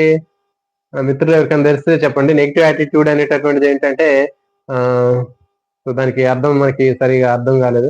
ఓకే, కాబట్టి మనకి జీవితేచ్ఛ అనేటటువంటిది, మరణేచ్ఛ అనేటటువంటి దాంట్లో మనకి తీసుకున్నట్లయితే జీవితేచ్ఛ అనేది పాజిటివ్ యాటిట్యూడ్ ఉంటుంది. నెక్స్ట్ మరణేచ్ఛ అనేటటువంటిది నెగిటివ్ యాటిట్యూడ్ ఉంటుంది. అంటే మనం మంచిగా ఉండాలి, మనం ఒక సాధించాలి, ఒక ఉద్యోగం సాధించాలి, ఒక జాబ్ రావాలి, మనకి మ్యారేజ్ చేసుకోవాలి, తర్వాత ఒక లైఫ్ లో సెటిల్ అవ్వాలి, సమాజానికి మంచి చేయాలి, పక్క వాళ్ళకి మంచి చేయాలి, ఓకే మనం ఆనందంగా ఉండాలి, సమాజం మంచిగా ఉండాలి, ఆనందంగా ఉండాలి అనేటటువంటి కోరిక మొత్తం కూడా దేని కిందకు వచ్చిందంటే జీవితేచ్ఛ కిందకు వచ్చింది. నెక్స్ట్ మరణేచ్ఛ అంటే ఏంటి అంటే మనకి ఎందుకు ఈ జీవితం ఏంటి, ఎంతకాలం బతకాలి, దీనివల్ల ఈ జీవితం వల్ల ఎలాంటి ఉపయోగం లేదు, సమాజానికి మనం ఏ విధంగా ఉపయోగపడుతున్నాం, సమాజం మనకి ఏమీ ఉపయోగపడలేదు, బ్రతికినా ఒకటే చచ్చినా ఒకటే, ఏం ఉపయోగం లేదు, ఈ సొసైటీ మనకి ఏమి ఇచ్చింది, మనం ఏం సొసైటీకి ఇచ్చాము, మొత్తం ఈ నెగిటివ్ థాట్స్ ఏవైతే ఉన్నాయో అవి మొత్తాన్ని కూడా మరణేచ్ఛ అని చెప్తారు. ఓకే, ఇది ఆర్జిత శక్తి. నెక్స్ట్ మూడవది శరీర ఉపరితల శక్తి. ఓకే, శరీర ఉపరితల శక్తి అంటే చూడండి, దీంట్లో ఈ అంశంలో 3 ఉపాంశాలు ఉన్నాయి. శరీర ఉపరితల శక్తిలో 3 ఉపాంశాలు అనేవి కనిపిస్తున్నాయి. అదేంటి అంటే చేతనావస్థ, ఉపచేతనావస్థ, మూడవది ఆచేతనావస్థ. ఓకే, దాన్ని మీరు ఇంకా పలకటానికి ఇబ్బందిగా ఉంటే చేతనం, ఉపచేతనం, ఆచేతనం ఇట్లా కూడా రాయొచ్చు. చేతనం, ఉపచేతనం, ఆచేతనం. ఓకే, సో దీంట్లో శరీర ఉపరితల శక్తి అనేటటువంటి అంశంలో 3 ఉపాంశాలు అనేవి ఉన్నాయి. చేతనం, ఉపచేతనం, ఆచేతనం. ఓకే, చేతనం కాన్షియస్, ఉపచేతనం సబ్ కాన్షియస్, ఆచేతనం అన్కాన్షియస్. సో ఈ మూడింటిని గురించి చూద్దాం ఇప్పుడు. చూడండి, చేతనావస్థ అంటే మనకి జ్ఞానేంద్రియాలతోటి మనకి ఒక వ్యక్తి చైతన్యవంతంగా ఉన్నప్పుడు అతని జ్ఞానేంద్రియాలతో ఏ విషయాలనైతే అతను గ్రహిస్తాడో గ్రహించేటటువంటి విషయాలన్నీ కూడా మనకి చేతనావస్థ కిందకు ఉంటాయి. ఓకే, మనం చైతన్యవంతంగా ఉన్నప్పుడు, ఓకే మనం యాక్టివ్ గా ఉన్నప్పుడు మన జ్ఞానేంద్రియాలతో ఏ విషయాలనైతే మనం నేర్చుకున్నటువంటి విషయాలు మొత్తం కూడా చేతనావస్థ కిందకి చెప్పడం జరుగుతుంది, అంటే కాన్షియస్ అని చెప్పడం జరుగుతుంది. ఓకే, ఫర్ ఎగ్జాంపుల్ మనం ఎవరైనా చెప్పేటటువంటి నీతి వాక్యాలు వింటాం. ఓకే, సో పొద్దున్నే మనకి నీతి వాక్యాలు చెప్తూ ఉంటారు కొంతమంది టీవీలో. మరి ఆ చెప్పేటటువంటి నీతి వాక్యాలు అనేటటువంటివి మనం విన్నటువంటివి మన జ్ఞానేంద్రియాల ద్వారా వింటున్నాం. ఓకే, సో ఆ జ్ఞానేంద్రియం ద్వారా మనం వినేటటువంటి ఆ అంశాలు ఏవైతే ఉన్నాయో, సో ఇవన్నీ కూడా ఏంటి అంటే చైతన్యంగా ఉన్నప్పుడు మన జ్ఞానేంద్రియం అనేటువంటి చెవులతో విన్నటువంటి విషయాలు ఏవైతే ఉన్నాయో అవన్నీ కూడా ఏంటి అంటే చేతనం అని చెప్తారు. ఓకే, నెక్స్ట్ ఇటువంటి చేతనావస్థ అంటే ఏంటంటే ఏదైనా సరే మన కళ్ళతో చూసింది, చెవులతో విన్నవి, ఓకే ఇవన్నీ కూడా చేతనావస్థ కిందకి రావడం జరుగుతుంది. అంటే వర్తమాన అంశాలు ఏవైతే ఉన్నాయో మనకి డైలీ లైఫ్ లో రీసెంట్ గా జరిగేటటువంటి విషయాలు ఏవైతే ఉన్నాయో అవన్నీ కూడా చేతనావస్థ కిందకి వస్తాయి. జాగ్రత్తగా వినండి. అంటే చేతనావస్థ అంటే మనకి కాన్షియస్ లో ఉండి మన జ్ఞానేంద్రియాలను ఉపయోగించి మనం రోజువారీ నేర్చుకునేటటువంటి విషయాలు, చూసేటటువంటి విషయాలు ఏవైతే ఉన్నాయో ఈ రీసెంట్ గా ఈ మధ్యన జరిగేటటువంటి విషయాలు, వర్తమాన విషయాలన్నీ కూడా మనకి చేతనావస్థ కిందకి రావటం జరుగుతుంది. ఓకే, సో ఫర్ ఎగ్జాంపుల్ ఇప్పుడు మీ పుట్టినరోజు ఎప్పుడో మీకు తెలుసు. ఓకే, అదే విధంగా ఈ రోజు నువ్వు ఏం కూర తిన్నావు లేకపోతే పొద్దున ఏం తిన్నావు అనేటటువంటిది మనకి తెలుసు. ఓకే, సో ఇది ఏంటి అంటే చేతనావస్థ. అంటే మనకి కాన్షియస్ లో ఉండి మనం తెలుసుకునే విషయాలు, మనకి సంబంధించినటువంటి వర్తమానంలో జరిగే అంశాలన్నీ కూడా మనకి చేతనావస్థ కిందకి వస్తాయి. ఓకే, ఫర్ ఎగ్జాంపుల్ ఇంకొక ఎగ్జాంపుల్ చెప్తా. మీకు టెట్ లో ఎన్ని మార్కులు, డిఎస్సిలో ఎన్ని మార్కులు అని అడిగితే మనం టక్కని చెప్తాం. ఓకే, సో కాబట్టి అది ఏంటి అంటే చేతనావస్థ అంటారు. అంటే టెట్ లో ఫర్ ఎగ్జాంపుల్ నీకు ఎన్ని మార్కులు, 20 మార్క్స్ వెయిటేజీ ఉంది, డిఎస్సిలో 80 మార్క్స్ వెయిటేజీ ఉంది. సో కాబట్టి ఆ డిఎస్సిలో దేనికి ఎన్ని మార్కులు వస్తున్నాయి అనేటటువంటిది మనకి ఈ వర్తమాన అంశాలు ఏవైతే ఉన్నాయో అవన్నీ మనం గుర్తుపెట్టుకోవటం అనేది మొత్తం కూడా మనకి చేతనావస్థలో ఉంటుంది. ఓకే, నెక్స్ట్ రెండవది ఏంటంటే సబ్ కాన్షియస్. ఇదేంటి అంటే కొంచెం లోతుగా ఉంటుంది. మన మనసులో కొంచెం లోతుగా ఉంటుంది. మన అనుభవాలు మొత్తం అక్కడ దాచుకోవటం జరుగుతుంది. అవసరమైనప్పుడు మాత్రమే వాటిని ఆ విషయాల్ని, అనుభవాల్ని బయటికి తెచ్చి గుర్తుపెట్టుకొని బయటికి తెస్తూ ఉంటాం. సో దాన్నేమంటారంటే ఉపచేతనం అంటారు. అంటే మనసులో మనకి మెదడులో గాని, మనసులో గాని వాటికి సంబంధించినటువంటి అంశాలనేవి ఎట్లా ఉంటాయంటే మనకు జెప్పాం మనం. చేతనావస్థలో ఉన్నటువంటి అంశాలనేవి మనకి మెదడులో పైపైన ఉంటాయి. మనం రెగ్యులర్‌గా ఎక్కువగా వేటితోటి పరిచయం ఉంటుందో, వేటిని ఎక్కువగా ఉపయోగిస్తామో, ఆ ఉపయోగపడేటటువంటి అంశాలు గాని, వాటికి సంబంధించినటువంటి వస్తువులు గాని, వేటికి సంబంధించినటువంటి అంశాలు మనం రెగ్యులర్‌గా ఉపయోగిస్తుంటాం. ఎక్కువ గుర్తుపెట్టుకుంటూ ఉంటాము. సో, అవన్నీ గూడా మనకి చేతనావస్థలో ఉంటాయి. మనం ఏదైతే కొంచెం తక్కువగా ఉపయోగిస్తామో, అవసరమైనప్పుడు వాటిని గుర్తుకు తెచ్చుకుంటాము. సో, వాటన్నిటిని కూడా ఏం చేస్తారంటే, ఆచేతన వ్యవస్థలో ఉంచుతాము దాన్ని. ఓకే. సో, కొంచెం లోతైంది. మనసులో కొంచెం లోతుగా ఉండేటటువంటి ఈ విషయాలు గాని, అనుభవాలు గాని ఏవైతే ఉన్నాయో, అవి అవసరమైనప్పుడు వాటిని గుర్తు తెచ్చుకొని బయటికి తీసుకొస్తాం. సో, దాన్నేమంటారంటే ఉపచేతనం అంటారు. సో, ఫర్ ఎగ్జాంపుల్ ఇప్పుడు ఈ రోజు మీరు చెప్పినటువంటి డీఎస్సీ క్లాస్ విన్నారు. క్లాస్ విన్న తర్వాత మళ్ళీ నెక్స్ట్ డీఎస్సీ ఎగ్జామ్ రోజు ఈ దీని మీద మీకు ఒక ప్రశ్న అడిగాడు. ఉపరితల శక్తిలో ఆహ్, లేనటువంటి అంశం అనేటటువంటిది గురించి అడిగాడు. లేకపోతే జీవితేచ్ఛ, మరణేచ్ఛ దేనికి సంబంధించినవి అని అడిగాడు. అడిగినప్పుడు మీరేం చేస్తారు అప్పుడు? అప్పుడు గతంలో మీరు నేర్చుకున్నటువంటి అంశాలు ఎక్కడ ఉన్నాయి, ఏంటి అని కొంచెం ఉపచేతన అంటే మనసులో కొంచెం ఆ లోపలగా ఉన్నటువంటి అంశాలను గుర్తు చేసుకొని బయటికి తెచ్చుకుంటారు. ఓకే. సో, ఆ విధంగా గుర్తు చేసుకొని బయటికి తీసుకొచ్చేటటువంటివన్నీ గూడా ఏంటి అంటే చేతనావస్థ అని చెప్తారు. సో, ఫర్ ఎగ్జాంపుల్ మీరు ఒక ఏదైనా రోడ్డు మీద వెళ్తుంటే ఒక యాక్సిడెంట్ చూసారు. సో, జనరల్‌గా మీరు ఆ జ్ఞానేంద్రియాల ద్వారా అక్కడ జరిగినటువంటి విషయాన్ని మీరు జనరల్‌గా చూసి గుర్తుపెట్టుకున్నారు. సో, ఏమంటారంటే చేతనావస్థ అంటారు. కాబట్టి మనకి డైలీ లైఫ్‌లో మనకి ఏవైతే వర్తమానంలో రీసెంట్‌గా మనకి జరుగుతూ ఉంటాయో, మనం తెలుసుకుంటూ ఉంటామో అవన్నీ గూడా చేతనావస్థ కిందకొస్తాయి. ఓకే. ఉపచేతనావస్థ అంటే ఏంటంటే కొంచెం లోతుగా ఉంటాయి. మనం రోజు వాటిని ఉపయోగించం. ఎప్పుడైతే మనకు అవసరం వస్తుందో, అవసరం వచ్చినప్పుడు వాటిని గురించి కొంచెం డీప్‌గా ఆలోచించి గుర్తు చేసుకొని తెస్తే దాన్ని ఉపచేతనం అంటారు. సో, దీనికి ఒక ఎగ్జాంపుల్ కూడా మీకు అక్కడ రాశాను చూడండి. మనసులో లోతుగా ఉంటాయి. అవి గుర్తు చేసుకుంటేనే బయటకొస్తాయి. 'దృశ్యం' సినిమా అన్నాను. చూడండి మనం 'దృశ్యం' సినిమా అందరూ చూసే ఉంటారు. పార్ట్ 1. ఓకే. ఆ 'దృశ్యం' సినిమాలో మనం చూసినప్పుడు వాళ్ళు విజయనగరం వెళ్తారు. ఓకే. అక్కడ సినిమా ఏదో ఒక యాక్సిడెంట్‌కి సంబంధించింది వాళ్ళు చూస్తారు. అది మొత్తం ఫ్లాష్ బ్యాక్ మొత్తం చాలా ఉంటది. దాని తర్వాత వాళ్ళ మీద ఎంక్వైరీ వచ్చిద్ది. ఓకే. ఎంక్వైరీ వేసినప్పుడు వాళ్ళని చాలా రకాలుగా ఇంటరాగేషన్ చేస్తూ ఉంటారు. రకరకాల ప్రశ్నలు అడుగుతూ ఉంటారు. మరి అట్లా ప్రశ్నలు అడిగేటప్పుడు వాళ్ళు ఏం అడుగుతుంటారు చూడండి అక్కడ పోలీసులు గానివ్వండి, వాళ్ళు ఇంటరాగేషన్ చేసేవాళ్ళు. తర్వాత ఏమైంది? గుర్తు తెచ్చుకో. అప్పుడేం జరిగింది? ఇప్పుడేం జరిగింది? అంటే వాళ్ళేం చేస్తుంటారు ఆ పాప గాని, తర్వాత వెంకటేష్ గాని వాళ్ళేం చెప్తుంటారు, కొంచెం గుర్తు చేసుకొని చెప్తూ ఉంటారు. అంటే మేము తర్వాత సినిమాకి వెళ్ళాము. ఆ సినిమా నుంచి అక్కడ మేము ఐస్ క్రీమ్ కొనుక్కున్నాము. తర్వాత అక్కడ ఒక షాప్‌కి వెళ్ళాము. తర్వాత ప్రవచనాలు విన్నాము. సో, ఇట్లా వాళ్ళేం చేస్తారంటే ఎప్పుడో గతంలో జరిగినటువంటి విషయాల్ని వాళ్ళు అవసరం ఉండదు. కానీ వాటినేం చేస్తారంటే కొంచెం గుర్తు చేసుకొని బయటికి తెచ్చుకుంటారు. ఓకే. సో, ఆ విధంగా ఉండేటటువంటి అన్నీ గూడా ఏంటి అంటే ఉపచేతన వ్యవస్థకు సంబంధించినవి. ఓకే. సో, ఫర్ ఎగ్జాంపుల్ ఇప్పుడు జెప్పాం మనం ఇంకొక ఎగ్జాంపుల్. చేతనావస్థకి, ఉపచేతనకి, చేతనకి ఉండేటటువంటి తేడా ఏంటి అంటే, ఇప్పుడు డీఎస్సీలో మార్కులెన్ని, టెట్‌లో మార్కులు వెయిటేజీ ఎంత అని అడిగితే మనకి మనం తక్కువని చెప్తాం. అంటే ఏంటి అది చేతనావస్థలో ఉంటది. ఓకే. చేతనంలో ఉంది. ఓకే. డీఎస్సీలో మనకి ఎన్ని 80% ఉంటది. తర్వాత టెట్‌లో 20% ఓకే. అని మనం చెప్తాం.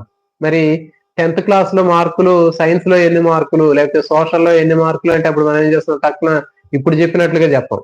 ఓకే. అంటే ఇప్పుడు మనకు వర్తమాన విషయాల మీద ఎంతైతే అవగాహన ఉందో, ఆ చెప్పేటటువంటి విషయాలన్నీ గూడా మనం చెప్పినంతగా చెప్పలేము ఇప్పుడు. 10థ్ క్లాస్‌లో నీకు సైన్స్‌లో ఎన్ని మార్కులు, లేకపోతే 10థ్ క్లాస్‌లో సైన్స్‌లో మనకసలు ఎన్ని మార్కులు పరీక్ష ఉంటుంది, సోషల్‌లో ఎన్ని మార్కులకి అంటే, మనం ఏం చేస్తామంటే కొద్దిగా ఒకసారి ఆలోచించుకుంటాం.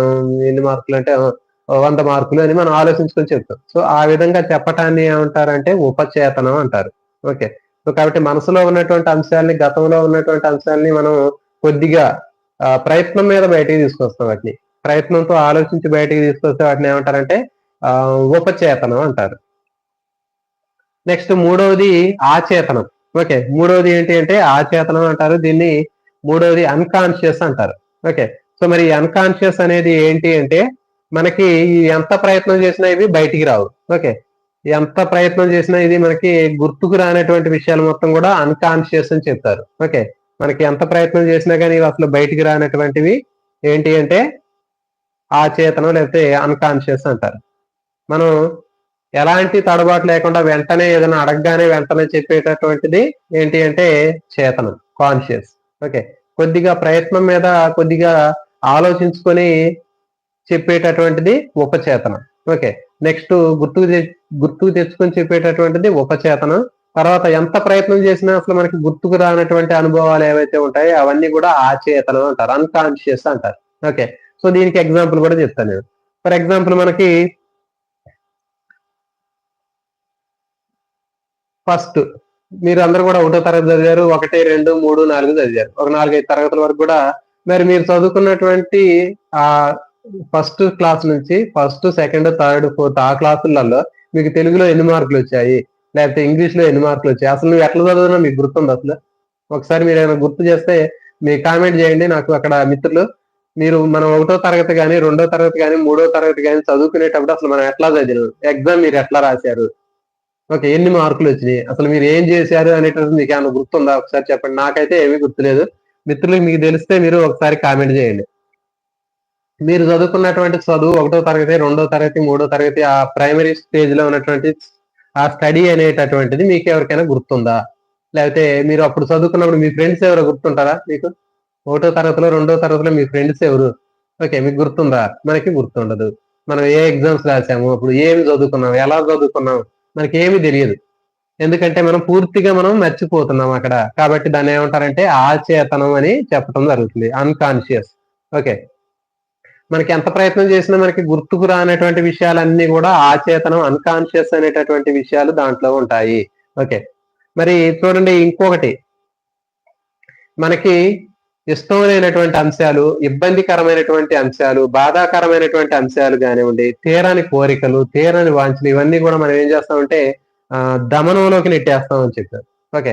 సో ఇవన్నీ కూడా మనకి ఆచేతన వ్యవస్థలోకి నెట్టేస్తామని చెప్పడం కూడా జరిగింది మనకి. ఓకే. మనకి నచ్చనటువంటి విషయాలు గాని, ఇబ్బందికరమైనటువంటి విషయాలు గాని, బాధాకరమైనటువంటి సంఘటనలు గాని, ఓకే, మనకి తీరని కోరికలు గాని, తీరని వాంఛలు గాని మనం ఏం చేస్తామంటే వాటి గురించి పదే పదే ఆలోచించం. సో వాటిని కంప్లీట్ గా మనం ఏం చేస్తామంటే ఆచేతన వ్యవస్థలోకి నెట్టేసి మనం వాటి నుంచి రిలీఫ్ గా ఉంటాం. ఓకే. సో అట్లా మనకి ఏవైతే ఉన్నాయో దాంట్లో నెట్టివేయటాన్ని దమనం అంటారని కూడా మనం తెలుసుకున్నాం. ఓకే. మరి దమనంలో పోయినటువంటి అంశాలు కూడా మనకి గుర్తుకు రావు. కాబట్టి అవన్నీ కూడా ఏంటి అంటే ఆచేతనంలోకి పోతున్నాయి.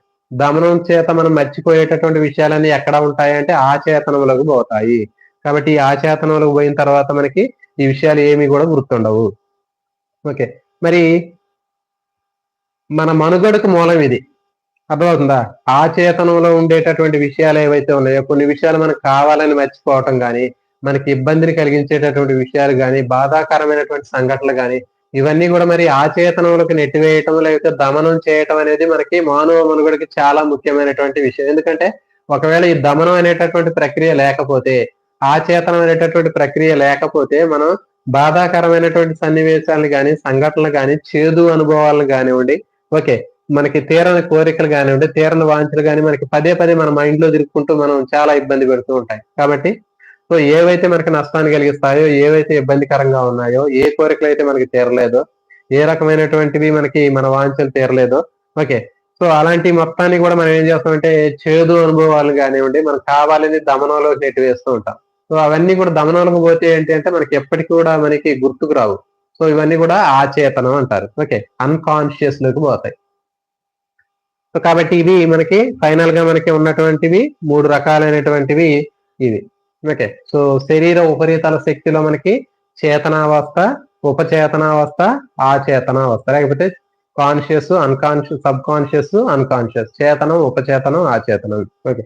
సో ఈ విధంగా మనకి ఇవన్నీ కూడా ఉంటాయి. సో కాబట్టి మిత్రులందరికీ కూడా మరి మనకి టాపిక్ మీ అందరికి కూడా బాగా అర్థమైందని అనుకుంటున్నాను. సో కొన్ని క్వశ్చన్లు అడుగుతాను, మీరు మిత్రులు ఆన్సర్ చేయండి.